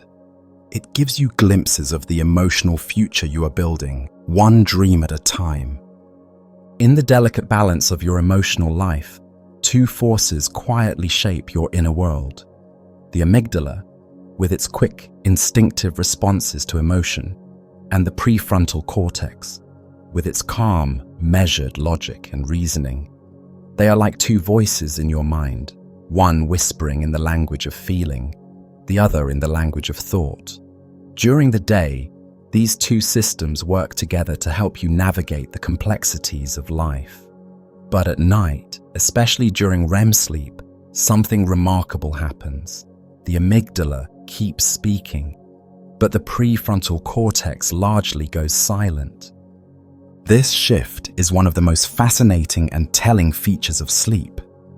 It reveals a hidden tension between the emotional and rational parts of your brain, a tension that shapes not only how you dream, but how you remember, how you react, and how you grow emotionally. While awake, the prefrontal cortex helps regulate the amygdala. It reins in emotional impulses, questions reactions, adds context, and prevents you from being consumed by every passing feeling. This relationship is essential for daily functioning. Without it, the amygdala can become overwhelming, interpreting minor inconveniences as major threats and flooding the body with unnecessary stress. But sleep changes the hierarchy. During REM sleep, the activity in the prefrontal cortex diminishes. This region, which governs self-control, future planning, language, and rational analysis, becomes quiet, almost dormant. Meanwhile, the amygdala flares with activity, unfiltered and unchallenged. The emotional brain is suddenly without its usual moderator. There is no internal judge to say, "That doesn't make sense," or "That's not possible," or "Calm down." The result is a kind of unbound emotional experience where feelings are free to flow with all their intensity without the constraints of logic. This is part of what makes dreams so vivid and strange. In waking life, your prefrontal cortex would never allow you to accept walking through walls or having a conversation with someone who passed away years ago. But in dreams, those boundaries dissolve. You accept contradictions. You experience impossible scenarios.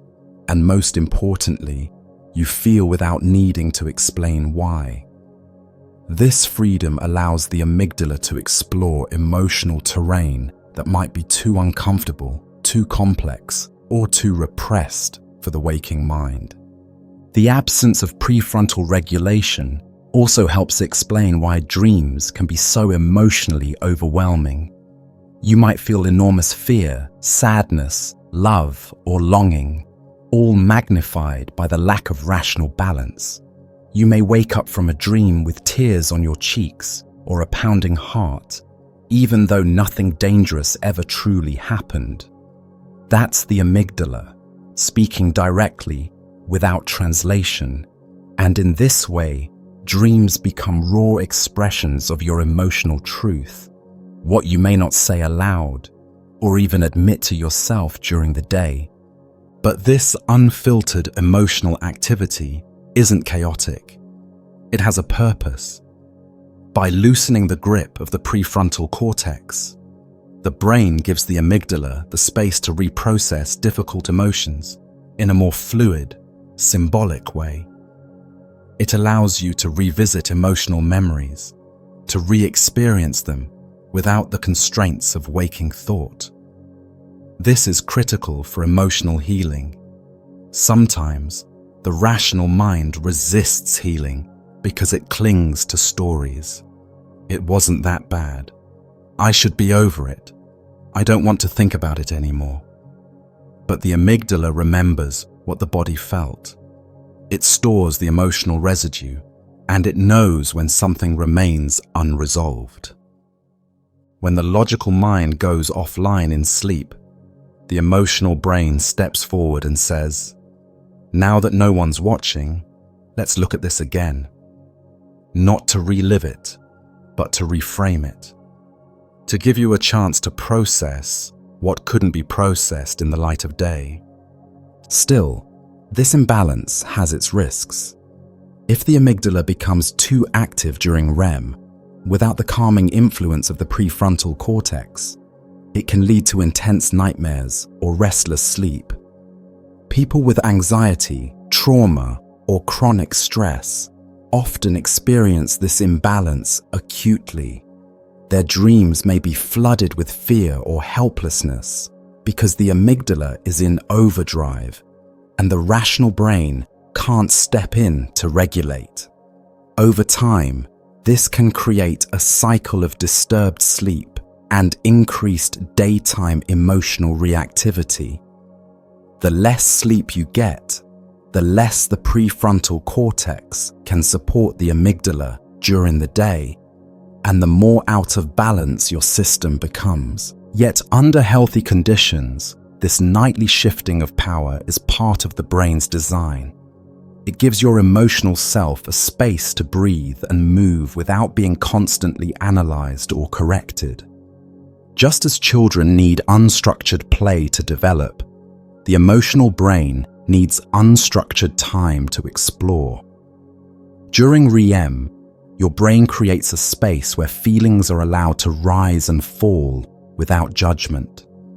The amygdala becomes a teacher, a messenger, a conductor of emotional symphonies that can only be heard in the stillness of sleep. Even more fascinating is how this internal dialogue resumes upon waking. As the prefrontal cortex reactivates, it begins to make sense of the emotional residue left behind by the night. You may not remember the dream, but you remember the feeling, and your rational brain, now back online, starts weaving meaning around that feeling. Why do I feel off today? Why do I suddenly feel lighter, or more open, or more fragile? These questions are part of the mind's attempt to re-establish balance, to reconnect thought with emotion after a night of emotional autonomy. In this way, the relationship between the amygdala and the prefrontal cortex is not one of opposition, but of complementarity.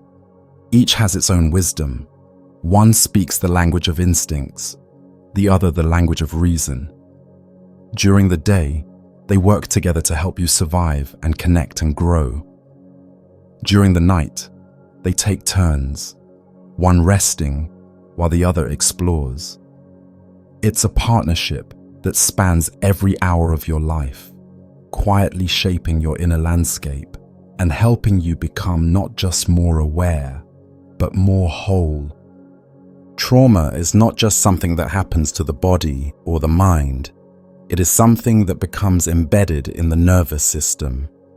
It is stored not only as memory, but as sensation, reaction, and emotional residue. And often, this emotional residue finds its home deep within the amygdala. When an experience is too overwhelming, too painful, or too confusing to process at the time it happens, the amygdala steps in and encodes it with intensity. It doesn't store the story in words or facts. It stores the feeling, the fear, the helplessness, the dread, the confusion. These become emotional imprints, waiting quietly, sometimes for years, until the brain is finally safe enough to begin sorting through them. And this process often begins during sleep. During the day, trauma can be kept at bay. The conscious mind is good at distraction, at logic, at suppression. You can avoid certain places, certain conversations. You can talk yourself out of feeling what you feel. But when you sleep, those defenses fall away. The emotional brain is no longer under the control of the rational mind. The amygdala, in the stillness of night, is free to reopen the files, those emotional records that were too raw to handle before. And in doing so, it initiates one of the brain's most important healing processes: emotional exposure in safety. Trauma recovery is not about forgetting. It is about integration. It is about bringing fragmented, painful, emotional experiences back into the narrative of the self. Not as overwhelming moments that control you, but as parts of your history that no longer possess the same charge. This is where the amygdala plays a crucial role during sleep. Through dreams, particularly those experienced in REM sleep, the brain is able to revisit emotionally intense material in symbolic or indirect ways.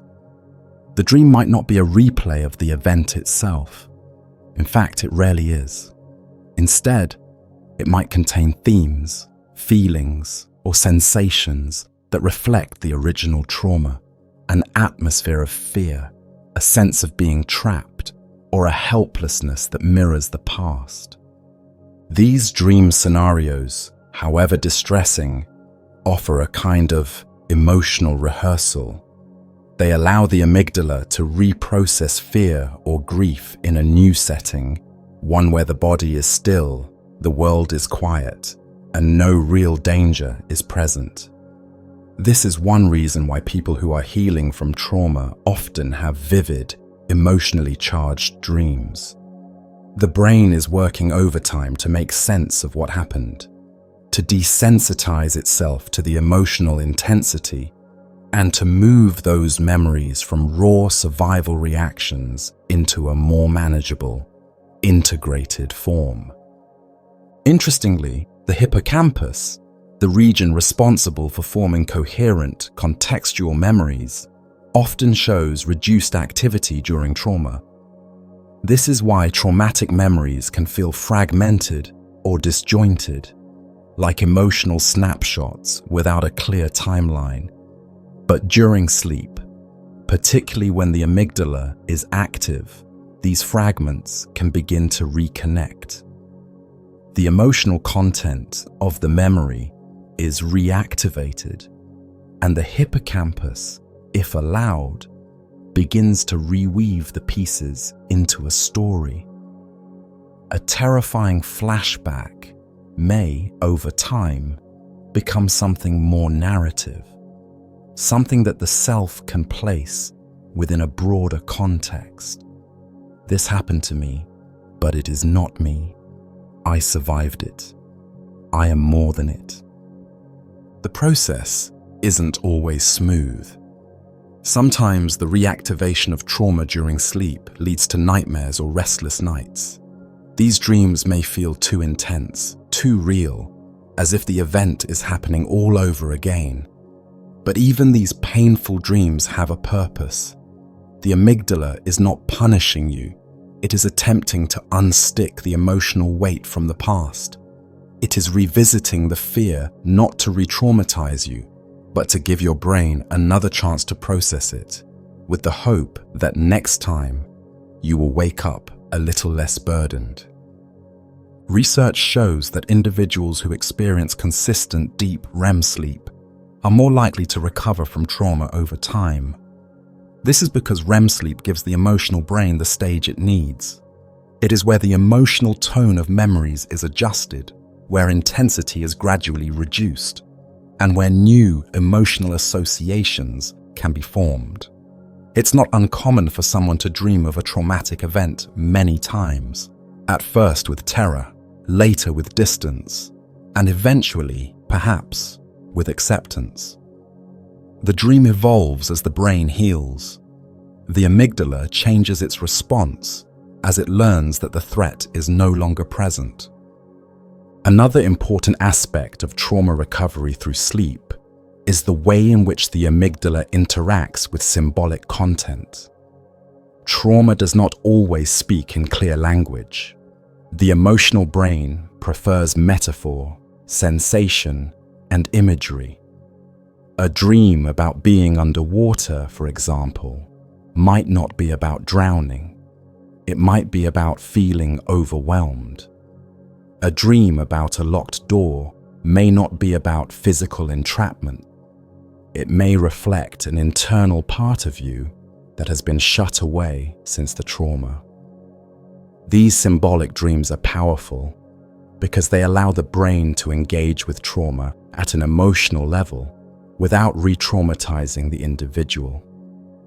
The amygdala doesn't need the dream to make literal sense. It needs the dream to feel the unresolved emotion, to recognize it, and to begin softening its grip. Sleep also provides a rare opportunity for emotional disconnection from the external world. The body is still, the eyes are closed, the nervous system is safe from new stimuli. This safety allows for vulnerability, which is essential to emotional repair. The amygdala can access memories or feelings that would be too disruptive during waking hours. It can cry the tears that were never shed.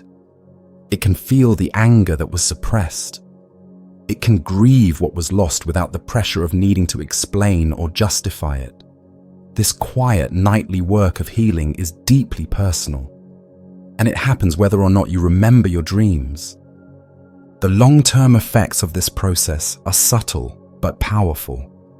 Someone who has been through trauma may find, over time, that certain triggers no longer cause the same reaction. A place that once felt threatening now feels neutral. A topic that was once avoided can now be discussed. These are signs that the amygdala has recalibrated. It no longer fires as quickly or as intensely in response to reminders of the past. It has, through the slow and often invisible work of sleep, learned that you are now safe.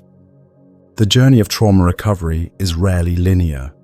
It moves in waves, back and forth, forward and backward. But each night of sleep is another opportunity for integration, another opportunity for the emotional brain to process, reorganize, and rewire. The amygdala does not judge your pace. It does not measure your success. It simply shows up every night, carrying what the waking mind cannot carry alone.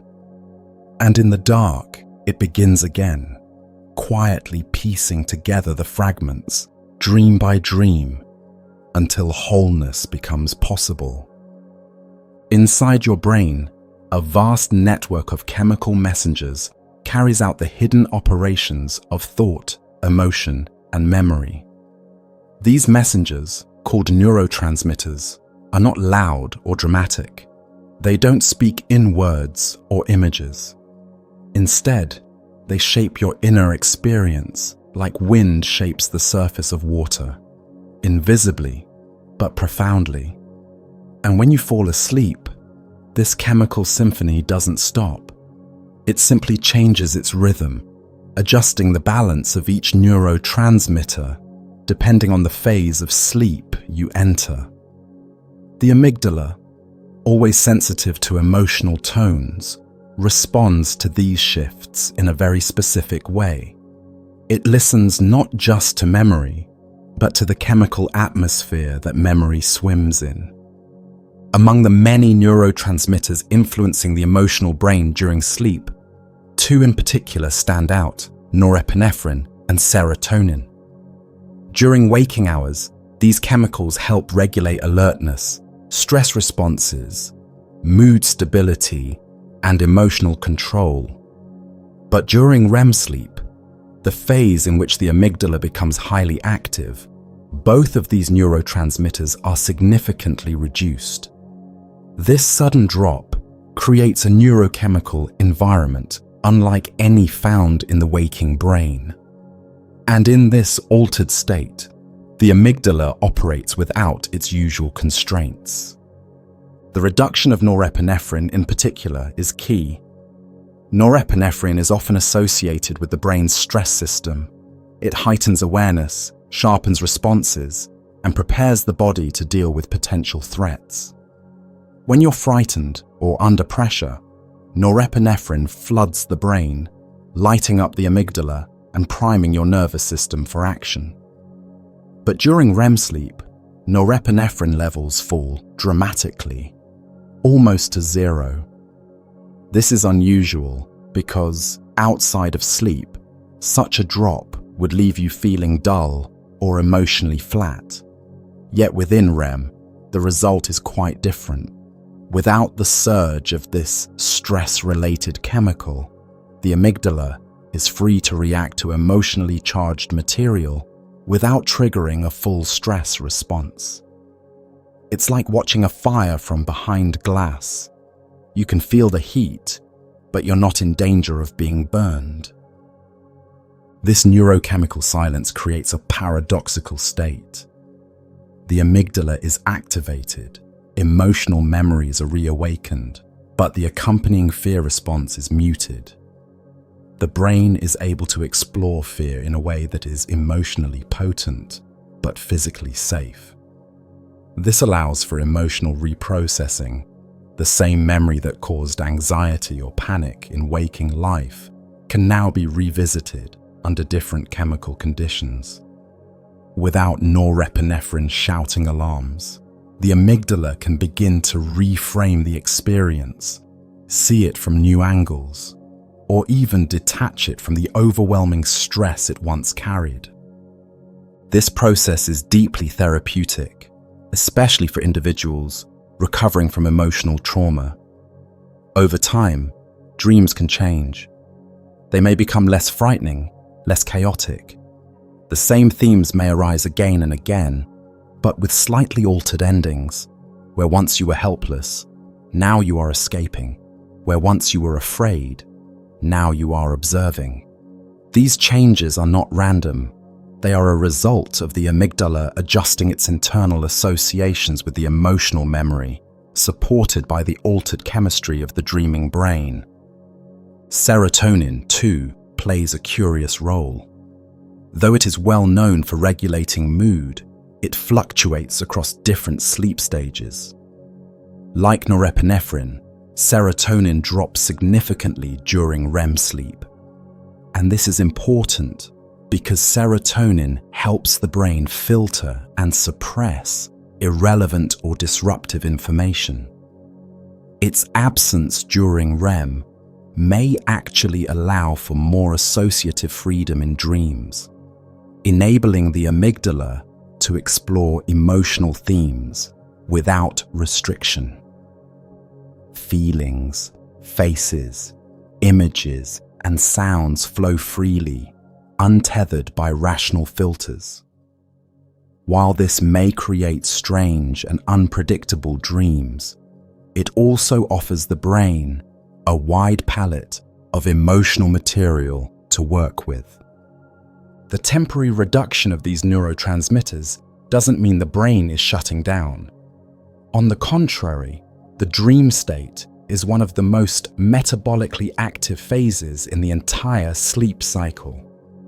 The amygdala is pulsing with energy, drawing from memory networks, testing emotional reactions, rehearsing scenarios, and subtly reshaping the way you feel without the interference of immediate stress or conscious control. Other neurotransmitters play supportive roles as well. Acetylcholine, for example, rises during REM sleep and helps drive the intensity of dream imagery. It stimulates activity in the hippocampus and other memory-related regions, encouraging the vividness and fluidity of dream narratives. Dopamine, the chemical associated with reward, motivation, and desire, is also active during REM.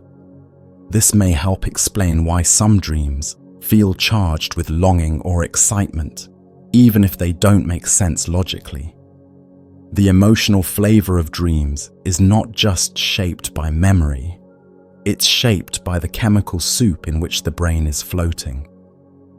All of these chemical shifts, the reduction in stress signals, the rise in associative activity, the loosening of logical constraints, create an ideal environment for the amygdala to do its deep emotional work. It becomes not just a responder to emotional experience, but a sculptor of it. Every night, it takes what you've gathered, every fear, every joy, every small unnoticed tension, and begins weaving it into something more coherent, more manageable, or more meaningful. And the neurotransmitters, though silent, are the tools it uses to shape this inner work. Perhaps this is why sleep feels so strangely sacred. When you close your eyes, you surrender to something beyond your control. But your brain does not abandon you. On the contrary, it enters a state of deep and focused care. The amygdala, guided by the chemistry of night, becomes a kind of guardian of your emotional life. It listens closely to what was felt, but not said. It holds the pieces of your inner world that were too fragile for the noise of day. And through the shifting tides of neurochemical change, it finds the space to feel, truly feel, without fear. Lucid dreaming is one of the most curious and illuminating experiences a human being can have.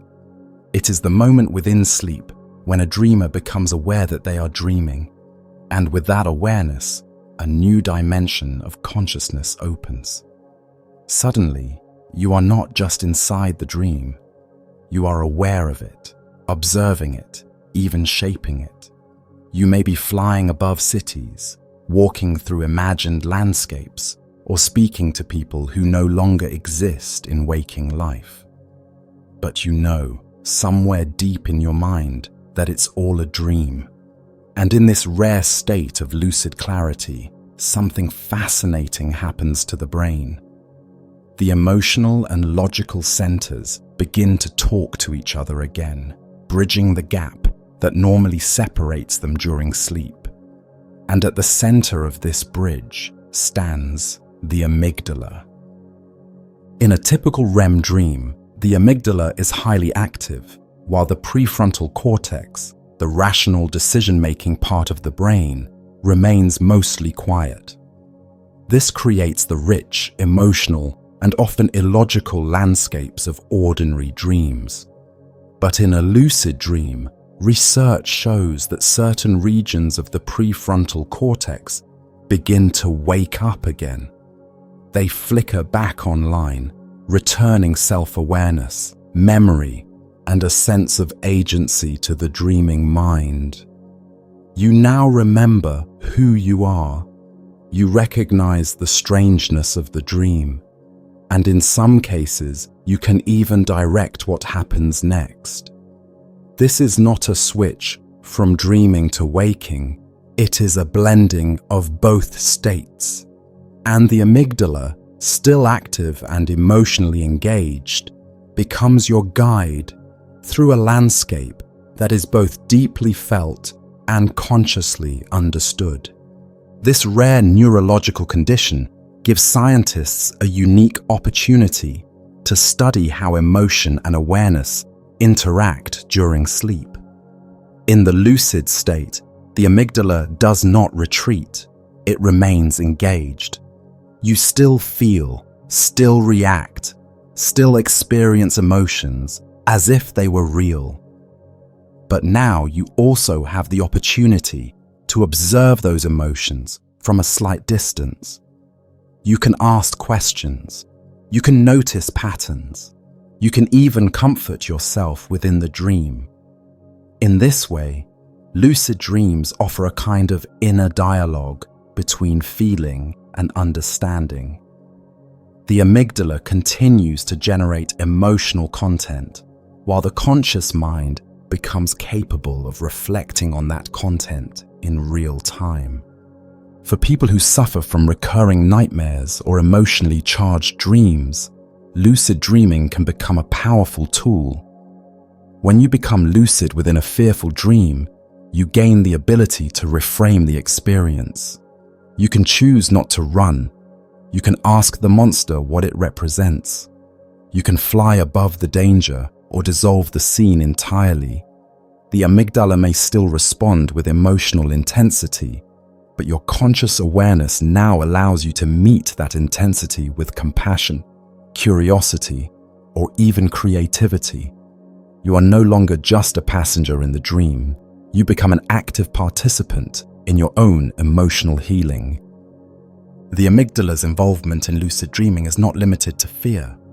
It also responds to awe, wonder, love, and joy. In fact, many lucid dreamers report some of the most profound feelings of peace or beauty they've ever experienced, floating through light-filled spaces, encountering radiant landscapes, or feeling an unexplainable sense of unity with everything around them. These emotions, too, are channeled through the amygdala. Even though the dreamer is aware that the scene is not real, in the conventional sense, the emotions are genuine. The amygdala does not need reality to trigger deep feeling. It only needs meaning. This blending of logic and emotion also allows for new kinds of insight. In waking life, we are often bound by layers of resistance and distraction. We overthink, suppress, or dismiss our emotions before they are fully felt. But in lucid dreams, the filter is lifted. You can ask your dreaming mind a question and receive an answer in the form of a symbol, a memory, a sensation, or a voice. The amygdala responds to these moments with emotional precision, giving weight and tone to the message. It helps you feel the answer, not just think it. That feeling is what makes the experience stay with you after you wake up. There is also evidence that people who experience frequent lucid dreams may have a unique pattern of communication between their amygdala and prefrontal cortex. This suggests a brain that is more practiced at balancing emotion and awareness, a kind of internal flexibility that allows for deeper emotional integration. These individuals may be more capable of stepping back from overwhelming emotions in waking life, not to avoid them, but to observe and understand them. They can feel deeply without becoming consumed, just as they do in the lucid dream. Lucid dreaming is not easy to induce. It often requires practice, intention, and patience.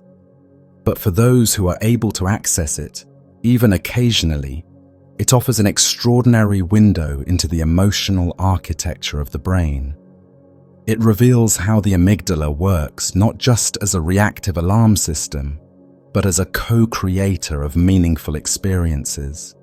It shows that emotional truth can exist even in unreal places, and it hints at the incredible capacity of the brain to heal, to learn, and to grow, even while we sleep. In these moments of lucid clarity, when the emotional mind and the conscious self meet in the dream world, something profound happens. You are able to feel with depth, see with awareness, and move through your inner world with grace. The amygdala is still active, still pulsing with feeling, but now it is not alone. The observing mind is present too, walking beside it, listening, witnessing. Together, they shape a dream not just of escape, but of understanding. Sleep is often thought of as a time of complete stillness, a nightly pause in our conscious lives, a place of rest where the body and mind fall into silence. But for some, this silence is occasionally broken by mysterious movements, murmurs, or even elaborate actions. Sleepwalking, talking in one's sleep, sudden flailing movements, or sitting up with wide, unseeing eyes. These strange behaviors are not merely quirks of an overactive body. They are signs that the line between sleeping and waking is thinner than we think. And deep within this in-between world, the amygdala plays a quiet but central role. To understand how the emotional brain can shape behavior during sleep, it helps to recognize that sleep is not a single, unified state. It is a cycle, a dance between various phases, each with its own rhythm, brainwave patterns, and levels of consciousness.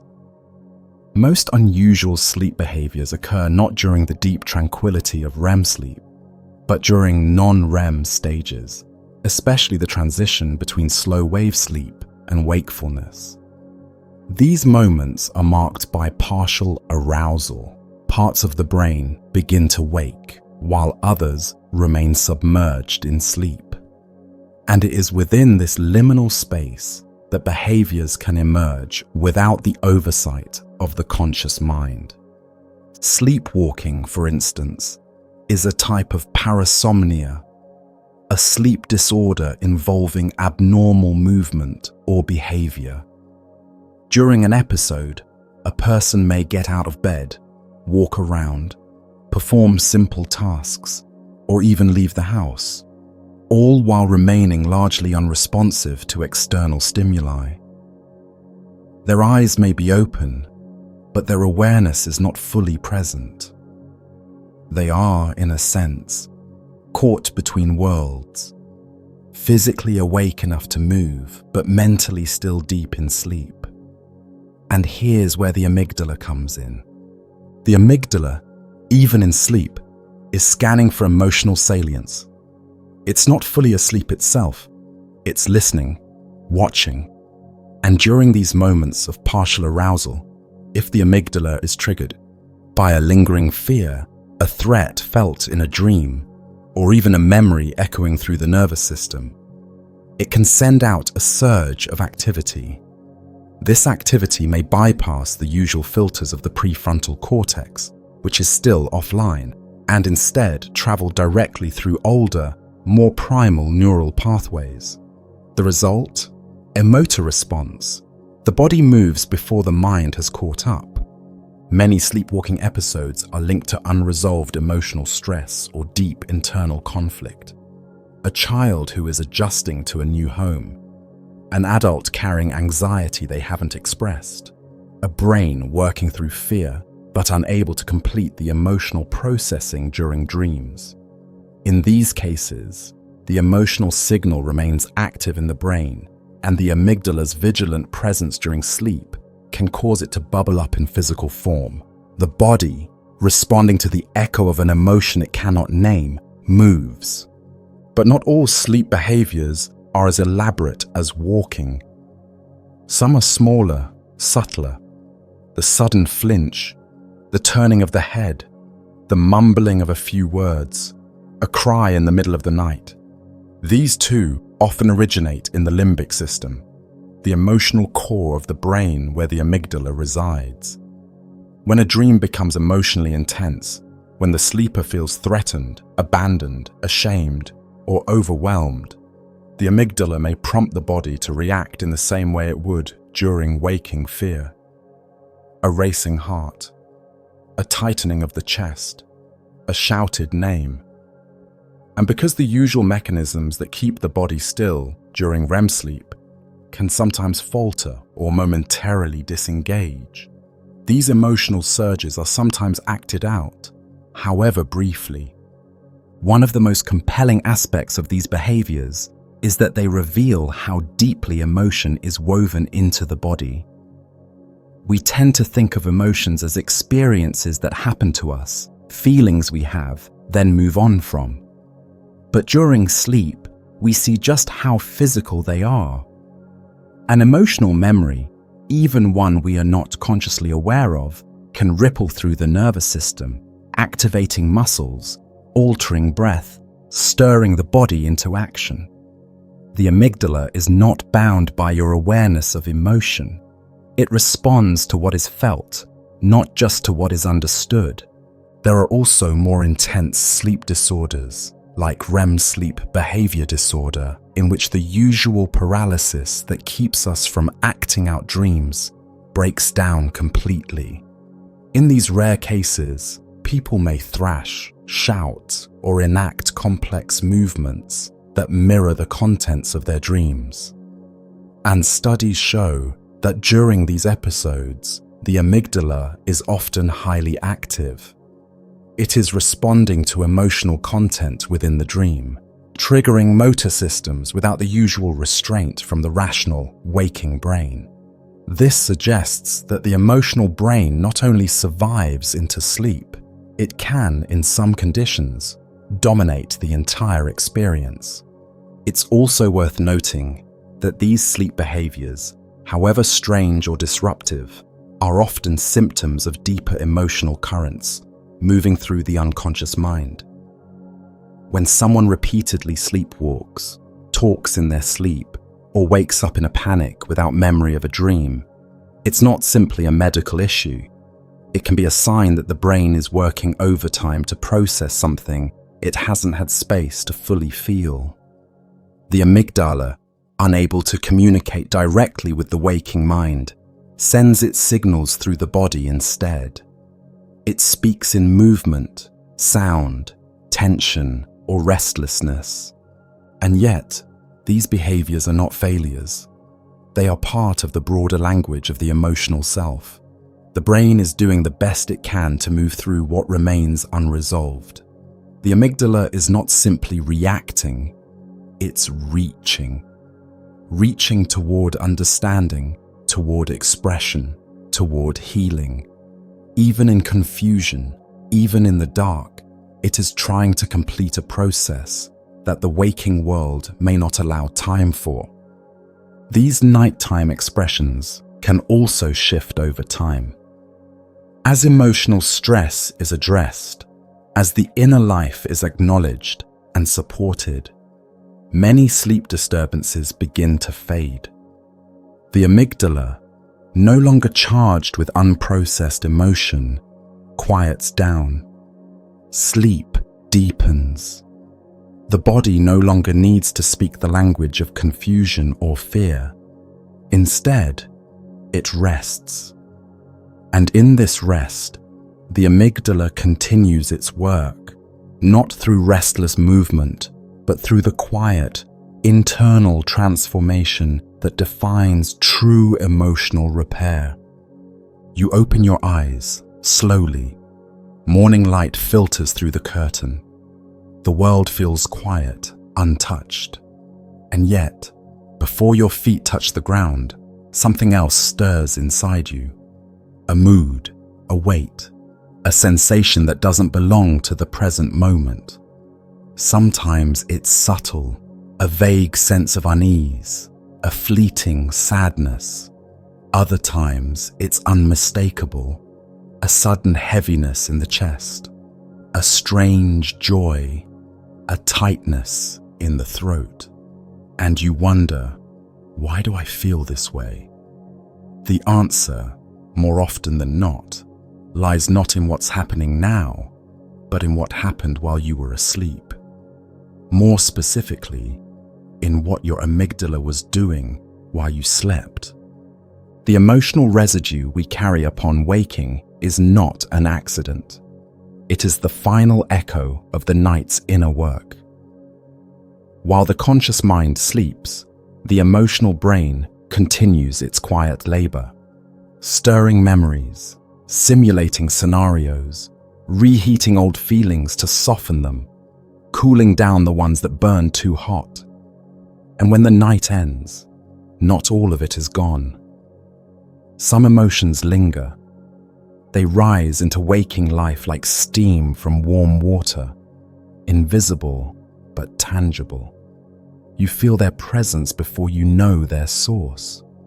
And this is the subtle fingerprint of the amygdala's overnight activity. Throughout the night, especially during REM sleep, your amygdala is engaged in a deeply intimate process, emotional calibration. It doesn't just reprocess intense experiences, it also reweighs them. It decides which feelings to preserve, which ones to release, and which ones still need more time. This process doesn't always finish neatly before morning comes. Sometimes you wake in the middle of it.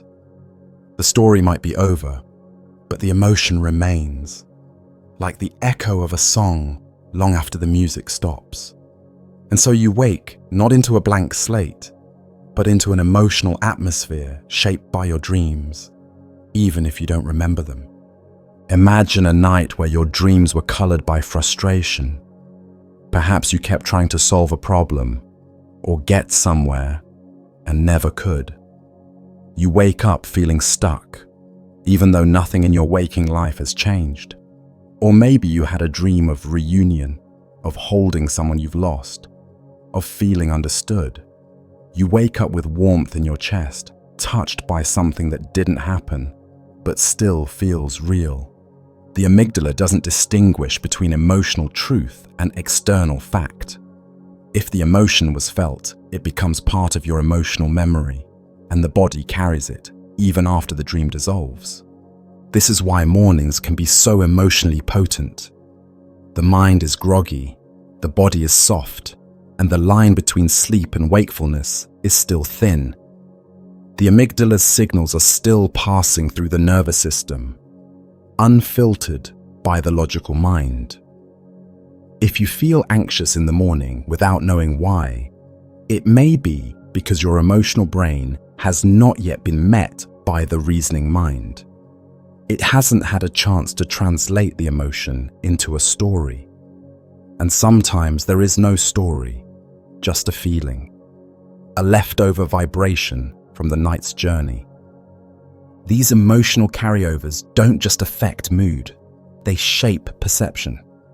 If you wake up feeling rejected, the day may seem colder. Faces may seem more distant. If you wake up feeling resolved, the world feels more possible. You may notice opportunities you would have overlooked the day before. The amygdala, in this way, sets the tone of your reality before your thinking brain has even taken its first step. It creates a kind of emotional filter, coloring the way you interpret everything, from the tone of a message to the look in a stranger's eyes. And just as the amygdala influences how you wake, your morning state also influences how the amygdala will behave throughout the day. If you begin the day in a heightened emotional state, unprocessed anger, lingering sadness, unexamined fear, the amygdala remains more reactive. It's as if the emotional threshold is lowered. The slightest stressor feels sharper. Neutral events are more easily misinterpreted as threats. A raised eyebrow becomes judgment. A delay becomes rejection. A missed call becomes abandonment. This isn't a failure of perception. It's the emotional brain trying to protect you based on what it feels is unresolved. This cycle is self-reinforcing. A restless or emotionally intense night primes the amygdala to be more sensitive the next day. That sensitivity makes it harder to regulate emotions. And if the emotional load of the day is not acknowledged, it carries into the next night's dreams, where the amygdala again tries to sort it out. And so the loop continues, quietly, until something breaks the pattern, a moment of reflection, a meaningful conversation, a full night of rest, or an insight that allows the emotional memory to shift. There's another layer too. How the amygdala's work during sleep influences the body's physical systems. The emotional brain doesn't just send signals to your thoughts, it sends them to your muscles, your gut, your heartbeat. If you wake up with a tight jaw or clenched fists, it may not be because of how you slept physically, but because of what you were holding emotionally. The tension is a continuation of the dream's emotional intensity. And the body, being the amygdala's closest companion, holds the emotion until it can be released through breath, movement, tears, or words. Over time, becoming aware of this process allows for a deeper understanding of self. You begin to notice the emotional hangovers that follow certain dreams. You notice how some mornings feel light and open, while others feel closed and heavy.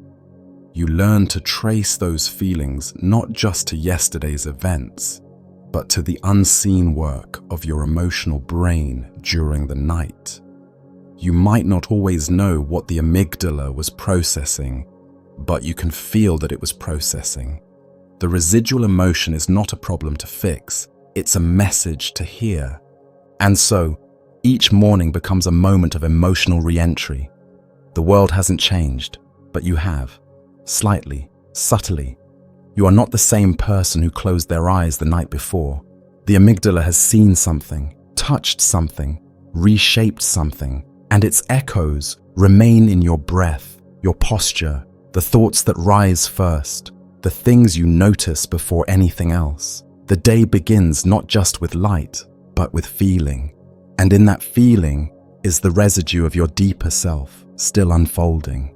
Each night, your brain embarks on a journey of restoration, not just for your body, but for your emotional life. And at the heart of this journey is a deeply intelligent mechanism that science is still trying to fully understand: the emotional reset. It doesn't happen all at once. It unfolds in waves, across stages of sleep, gently unwinding the knots of the day. And guiding this process, silently, steadily, is your amygdala. The idea of an emotional reset might seem abstract, but its effects are incredibly tangible. You've likely felt it before, even without realizing it. A problem that felt sharp and impossible at night seems smaller in the morning. A heartbreak that gripped your chest loses its edge after a few nights of good sleep. Even a conversation you were dreading begins to feel manageable. You didn't erase the feelings, you slept with them. And in that sleep, the emotional brain, led by the amygdala, quietly recalibrated your inner world. During REM sleep, the brain engages in something akin to emotional triage. The amygdala scans the emotional events of the day and begins to file them, not alphabetically or logically, but by urgency, weight, and repetition. It asks questions the conscious mind often doesn't. Was that moment threatening? Was it joyful? Was it unresolved?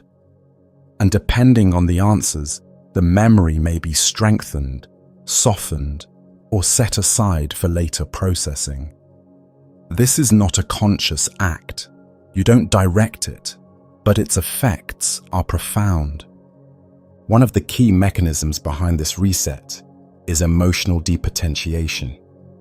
When you experience something emotionally charged, an argument, a shock, a moment of humiliation, it activates the amygdala, which in turn stores the memory with high emotional salience. That's why we tend to remember emotionally intense moments more vividly. But if those memories are not integrated, if they remain raw, they continue to stimulate the amygdala in the background, creating a kind of emotional static. REM sleep allows the brain to revisit these moments in a controlled, symbolic environment.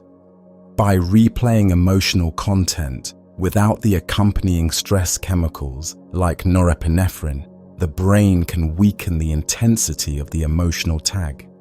The memory is kept, but the emotional charge is reduced.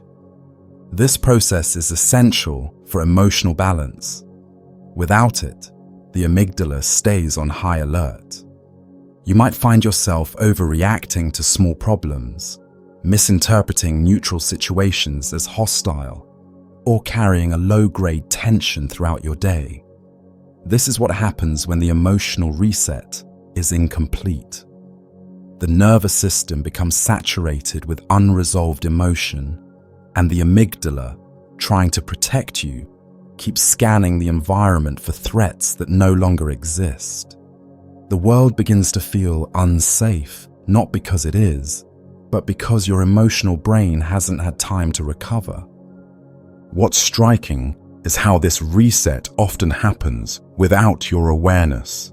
You may go to bed feeling emotionally overloaded and wake up with a sense of clarity without remembering a single dream. That doesn't mean your amygdala was inactive. It means it did its job behind the scenes. The dreams themselves may have played out difficult scenes, rehearsed alternative endings, or created metaphors that allowed the emotional weight to be redistributed. You may never recall these stories, but the emotional residue, or lack of it, is what you carry into your day. The emotional reset is not only about clearing negative emotion, it's also about reinforcing the positive. During sleep, the amygdala doesn't just prune fear, it strengthens joy, gratitude, and meaning. Emotional experiences that felt rewarding or comforting are given space to deepen. A kind word, a laugh shared with someone you love, a moment of stillness. These may be re-experienced during dreams or quietly embedded into memory, with stronger emotional associations. The brain is not only trying to survive, it is trying to remember what makes life worth living. The amygdala, though often associated with fear, also plays a role in registering and reinforcing what feels emotionally significant. It doesn't just warn you, it reminds you. Over time, this nightly reset creates a kind of emotional rhythm. It's why consistent sleep patterns are so vital. Without enough REM sleep, the brain's ability to reset is diminished. The amygdala remains overly reactive, and the prefrontal cortex, your rational brain, has a harder time calming it down.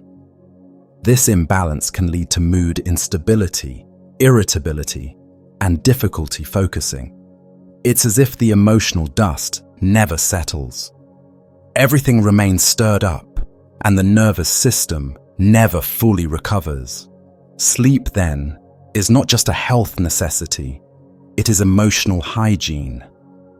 This reset process can also help you let go of things you no longer need. A small embarrassment that haunted you yesterday may lose its grip after a few nights. A regret that once echoed in your thoughts might begin to fade, not because you pushed it away, but because your emotional brain integrated it, put it in its place, and decided it no longer needed to take up space. The amygdala, working in tandem with memory systems, determines what is worth holding on to and what can be allowed to drift into the background. Sometimes the reset is not immediate. It can take time, especially when an emotion is deeply rooted. Grief, betrayal, long-term stress. It may take many nights of emotional sorting for the intensity to fade. But the brain is patient. Each night is another chance to process a little more.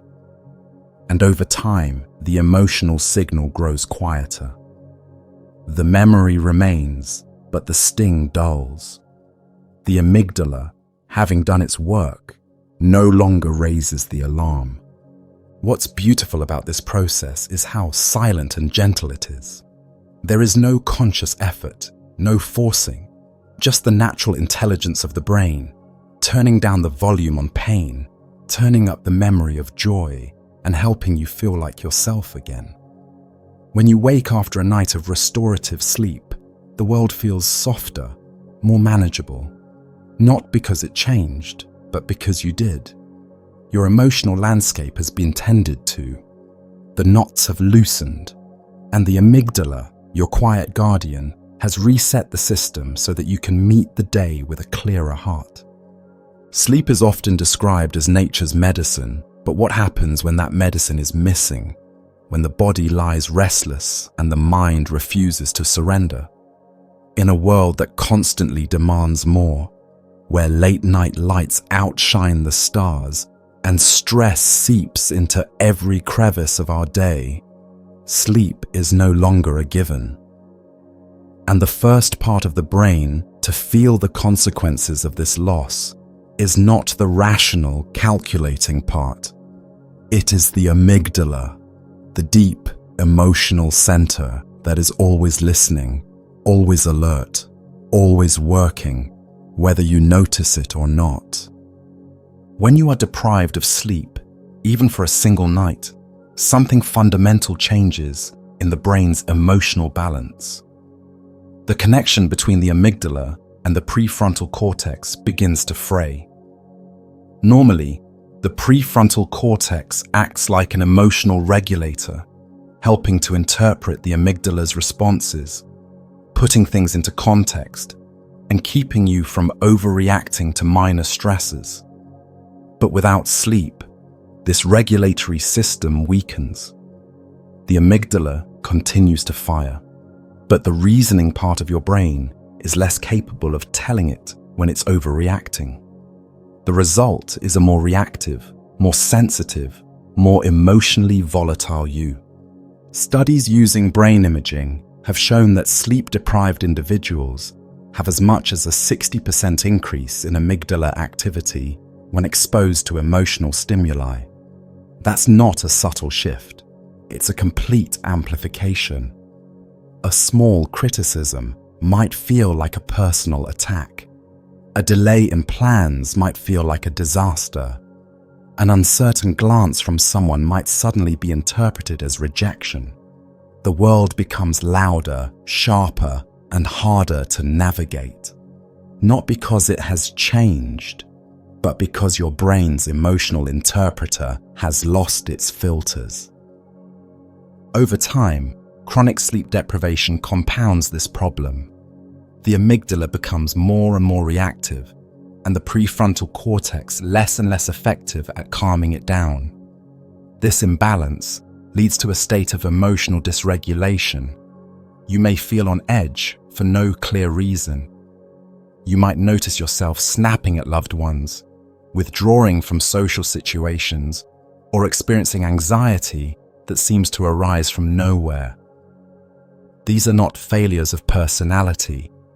They are signs that the emotional brain is carrying a burden it hasn't had time to lay down. It goes deeper still. Sleep is essential for emotional memory consolidation. Without adequate rest, the brain struggles to sort and process the emotional experiences of the day. The amygdala continues to store the emotional charge, but the hippocampus, the part of the brain responsible for integrating memories, doesn't get a chance to do its job properly. The result is a backlog of unresolved feelings. You may carry stress from yesterday into today, and from today into tomorrow. And over time, this emotional accumulation begins to distort your sense of self. You may start to feel like you're losing control, like you don't recognize your own reactions anymore. It's not that your emotions are wrong, it's that they haven't been properly processed. Sleep also plays a critical role in replenishing the brain's supply of neurotransmitters, especially serotonin and dopamine, which help stabilize mood and enhance feelings of pleasure, motivation, and resilience. When sleep is disrupted, these systems falter. The emotional palette of life begins to gray. Joy feels distant. Hope becomes harder to access. And the amygdala, now operating in a chemically imbalanced environment, interprets this emotional flatness as a threat. It may trigger anxiety not because anything is wrong, but because the absence of positive emotion is, in itself, alarming to the emotional brain. Even the body is affected. The amygdala doesn't function in isolation. It communicates constantly with the hypothalamus and the autonomic nervous system. When sleep is lacking, the amygdala sends stress signals that raise cortisol levels, increase heart rate, and disrupt digestion. The body enters a mild, persistent state of fight or flight. Over time, this wears down the immune system, increases inflammation, and contributes to chronic health problems. The emotional brain is not just reacting to the lack of sleep, it's interpreting it as danger, and the body follows suit. What's most difficult is that this emotional instability caused by sleep loss often goes unnoticed. People blame themselves for being moody or unmotivated. They try to push through, to grind harder, to ignore the signals. But the amygdala does not care about schedules, deadlines, or intentions. It is a creature of feeling, and it knows when something is off. When it doesn't get the time it needs to reset, it becomes louder, more insistent, and it speaks not in language but in mood, in tension, in impulse. It doesn't tell you you're tired. It makes you feel like everything is too much. For those already struggling with anxiety, depression, or trauma, the impact of sleep deprivation is even more severe. The amygdala is already working harder in these conditions. Without sleep, its ability to recalibrate is compromised. The emotional system stays stuck in high gear, unable to return to baseline. Night becomes something to dread rather than a refuge. And yet, ironically, it is sleep that is most needed. The very thing the emotional brain is reaching for. The path back to balance begins with honoring the importance of rest, not just as a physical need, but as an emotional necessity. Creating space for deep, consistent sleep is not an indulgence. It is an act of emotional care. It tells the amygdala, you are safe now, you can let go. And when the amygdala is allowed to rest, truly rest, the changes are unmistakable. Mornings feel clearer, emotional reactions soften, perspective returns, a calm settles over the nervous system. The world feels less like an assault and more like something you can meet, moment by moment. This is not because life has changed, but because your inner interpreter, the amygdala, has been soothed. It has had time to reset, to file away what no longer matters, and to breathe in the silence it so rarely receives. In a well-rested brain, the amygdala does not dominate. It collaborates. It becomes the wise emotional barometer it was always meant to be. Sensitive, but not reactive. Aware, but not overwhelmed. And in this state, your emotions begin to make sense again. They speak in complete sentences, not in shouts. They offer insight, not confusion. They help you live, not survive. Before you fall asleep, your brain is not simply waiting for unconsciousness to arrive. It is preparing. It is transitioning from one mode of awareness to another, softening the edges of logic, loosening the grip of thought, and shifting the balance of neurochemistry. And in these quiet moments before sleep takes over, you have a rare opportunity, the chance to influence what kind of emotional landscape your brain will enter. You can, in a very real and measurable way, soothe your amygdala before you drift off. And this matters more than most people realize. The amygdala, always scanning for emotional relevance, does not shut off when the lights go out. It follows you into sleep, carrying the residue of your day, your worries, your joys, your unresolved tensions. If the final moments of your evening are filled with stress, overstimulation, or emotional friction, the amygdala does not forget. It holds that tone. It brings that emotional charge into the first stages of sleep. And from there, it shapes the trajectory of your dreams, your memory consolidation, your overnight emotional processing. But the opposite is also true. If you take time to calm the nervous system, to soften the breath, slow the thoughts, offer the amygdala a feeling of safety, then your sleep begins on a different frequency. The emotional brain, sensing that the threat level is low, begins to relax. The need for vigilance decreases. The dream world becomes more fluid, less chaotic. The amygdala still remains active, but its tone shifts from defense to exploration, from survival to integration. One of the most effective ways to soothe the amygdala before sleep is through breath. Slow, steady breathing sends a signal to the entire nervous system that all is well. It activates the parasympathetic response, the rest and digest system, and tells the amygdala it no longer needs to prepare for battle. Studies show that even just a few minutes of conscious diaphragmatic breathing can reduce amygdala reactivity and lower cortisol levels. It is not dramatic, it is not loud, but it is powerful. It tells the emotional brain, you can let go now. Another method is creating emotional closure for the day. The amygdala doesn't work in sentences, it works in sensations. And unresolved emotional threads carry a kind of weight that the brain has to hold on to, especially during sleep.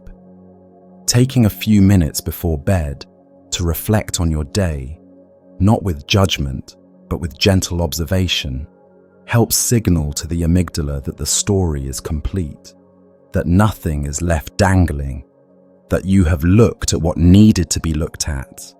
Even something as simple as writing down a few thoughts or silently acknowledging a feeling you experienced can create enough emotional closure to lighten the amygdala's burden. Gratitude is another deeply effective tool.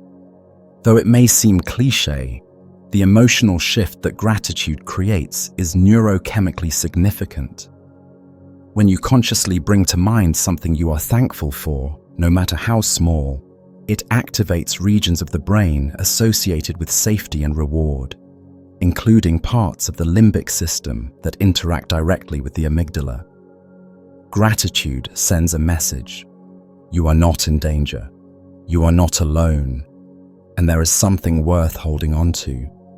This message helps shift the emotional framework of sleep toward peace, connection, and integration. Even the physical environment you sleep in matters.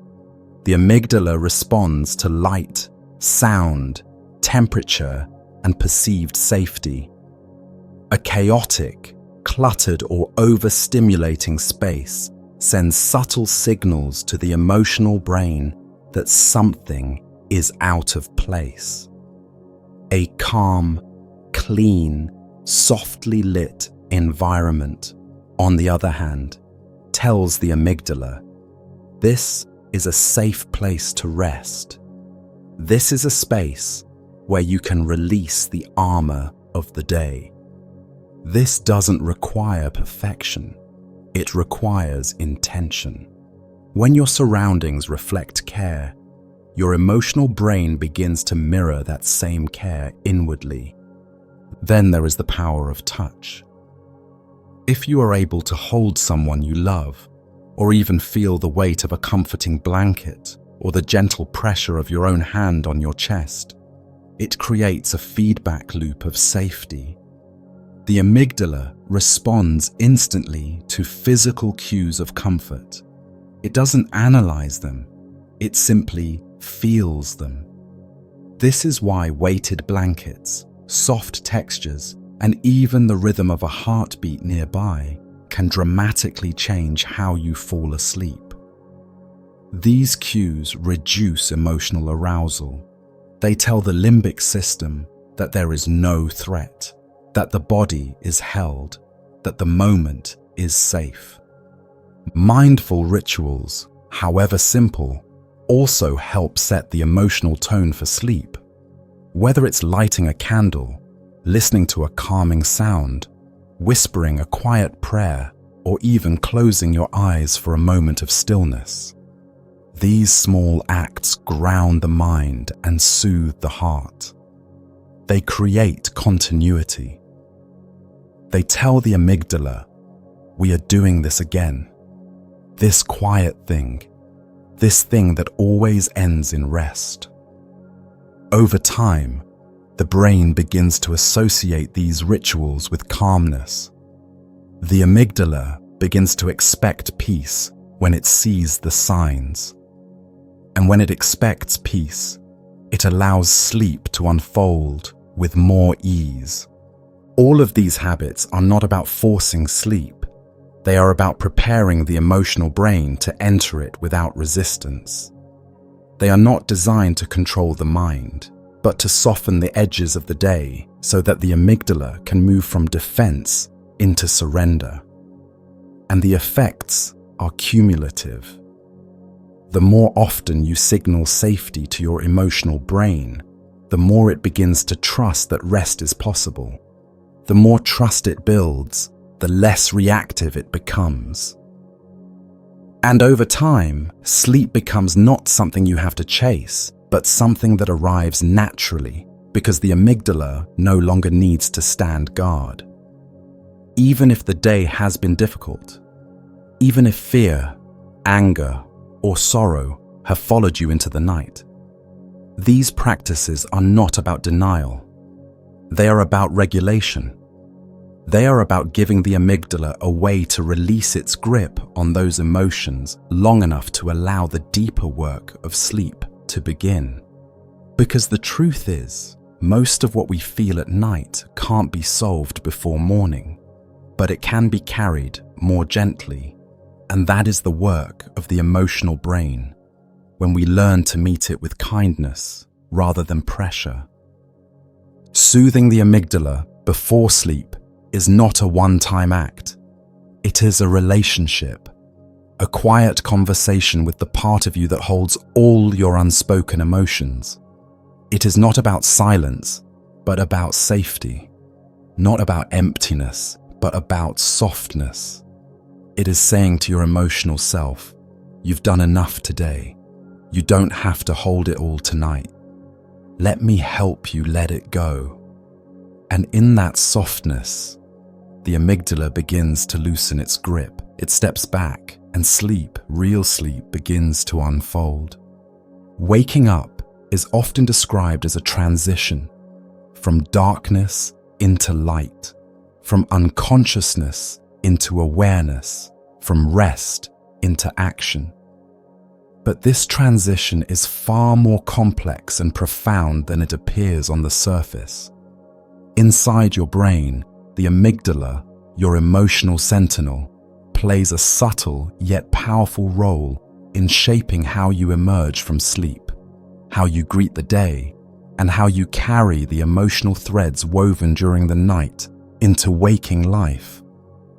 During sleep, the amygdala is deeply engaged in processing emotions. It reactivates memories, rebalances emotional weights, and rehearses feelings in the theater of dreams. This internal work is vital for emotional health, but when dawn breaks and the body shifts toward wakefulness, the amygdala must adjust its tone once again. It has to hand over the reins to the prefrontal cortex, re-establishing the delicate balance between emotion and reason that guides your decisions, your reactions, and your relationships throughout the day. This handoff is not instantaneous. It is a gradual process, unfolding over minutes and sometimes hours. The emotional brain, which operated with relative freedom during REM sleep, begins to receive input from the logical brain, which is ramping up its activity. The prefrontal cortex reasserts control, calming the amygdala's impulses, interpreting its signals, and contextualizing its emotional data. This rebalancing is essential for healthy emotional regulation. When it works well, you wake feeling grounded, able to meet challenges without being overwhelmed by emotion. But the transition can also be fragile.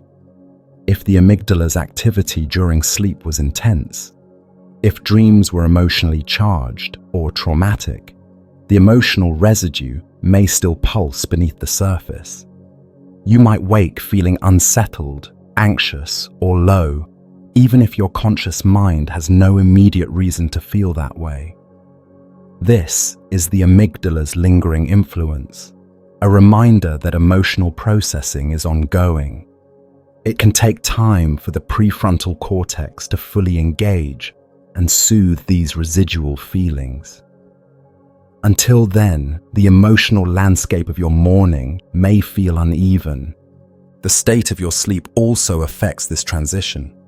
A full night of uninterrupted REM and slow-wave sleep allows the amygdala and prefrontal cortex to reset their balance more effectively.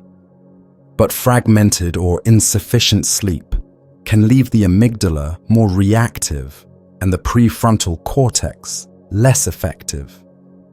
This imbalance can persist into the day, making emotional regulation harder. You may find yourself more sensitive to criticism, more prone to frustration, or more vulnerable to stress.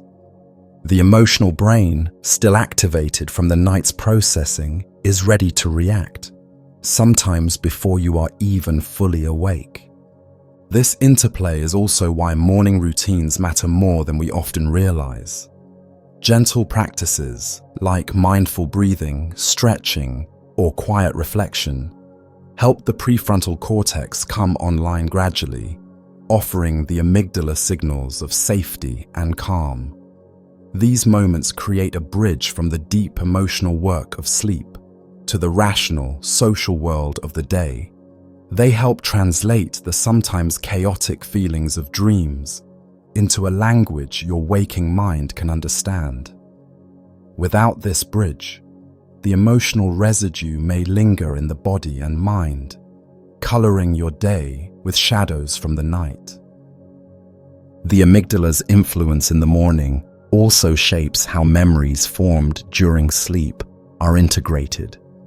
Some dreams leave clear impressions, fragments of narrative or emotion that stay with you throughout the day. Others fade quickly, but their emotional imprint remains, subtly guiding your mood and perception. This ongoing integration helps the brain form a coherent sense of self, connecting past experiences, recent emotions, and current reality into a unified whole. The amygdala is not just a detector of threat, it is a keeper of emotional continuity, linking your sleeping self with your waking self. In moments of intense emotion, grief, joy, fear, the morning can be especially delicate. The amygdala may still be processing the depth of what you felt in dreams, gently nudging your awareness toward unresolved feelings. This can be overwhelming, but it is also part of healing. The emotional brain is reminding you that some things need more time, more reflection, or more compassion. Waking is not just a physical event, it is an emotional emergence, a rising into consciousness that invites patience and care. This process also highlights the importance of kindness toward yourself in the morning. If you wake feeling heavy or uneasy, it's not a failure or a sign that something is wrong. It's a natural part of how your brain integrates emotional experience. Giving yourself space to feel, rather than pushing immediately into activity or distraction, honors the amygdala's work and supports emotional balance. Over time, these moments of gentle awareness become a powerful foundation for resilience. As the day unfolds, the amygdala continues to monitor your emotional environment, interacting constantly with the prefrontal cortex and other brain regions. The morning handoff is only the beginning of an ongoing dialogue. This dynamic interplay shapes how you respond to challenges, how you connect with others, and how you navigate the complexities of human experience.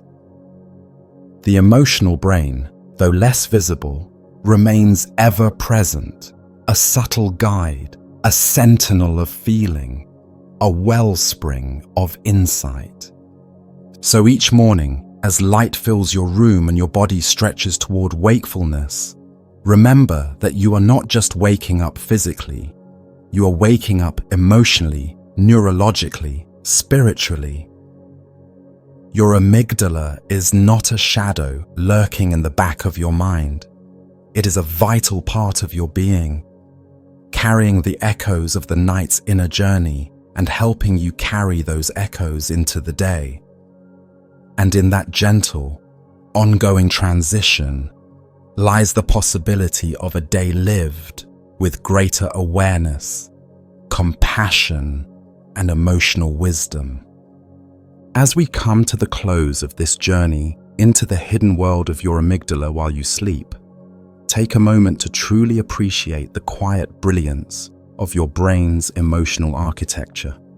Night after night, even while you rest and drift through dreams, this small but mighty part of your brain is tirelessly at work, processing, healing, rehearsing, and reshaping the very feelings that make you who you are. It is the guardian of your emotional life, the keeper of memories both joyous and painful, and the silent architect of your inner peace. Understanding the role of your amygdala in sleep reveals something profound, that rest is never passive. Sleep is an active, dynamic process that weaves together memory, emotion, and healing. It's the nightly renewal, not just of your body, but of your soul's landscape. And knowing this gives you the power to approach your nights with greater intention and kindness, to honor the deep work your brain is doing, even when you cannot see it. Whether you've experienced vivid dreams, restless nights, emotional mornings, or quiet moments of calm, remember that each sensation is part of a larger story, your story. Your amygdala is not just reacting to the world outside. It is continuously shaping your relationship with yourself, with others, and with life itself. This understanding invites patience when emotions feel overwhelming, and gratitude for the intricate ways your brain supports you, even in the darkest hours. So as you prepare for your next sleep, carry this awareness with you. Breathe gently, create a space of safety, and trust in the mysterious, beautiful dance happening within. Your emotional brain is working, evolving, healing, and with each night's rest, you grow closer to a more balanced, more compassionate you. Thank you for joining me on this exploration of the amygdala's hidden life during sleep. I'd love to know, where in the world are you watching from right now? Feel free to share in the comments below. If this journey resonated with you, consider subscribing for more deep dives into the fascinating ways our minds shape our experience. Until next time, may your nights be restful, your dreams be gentle, and your heart be light. Sleep well.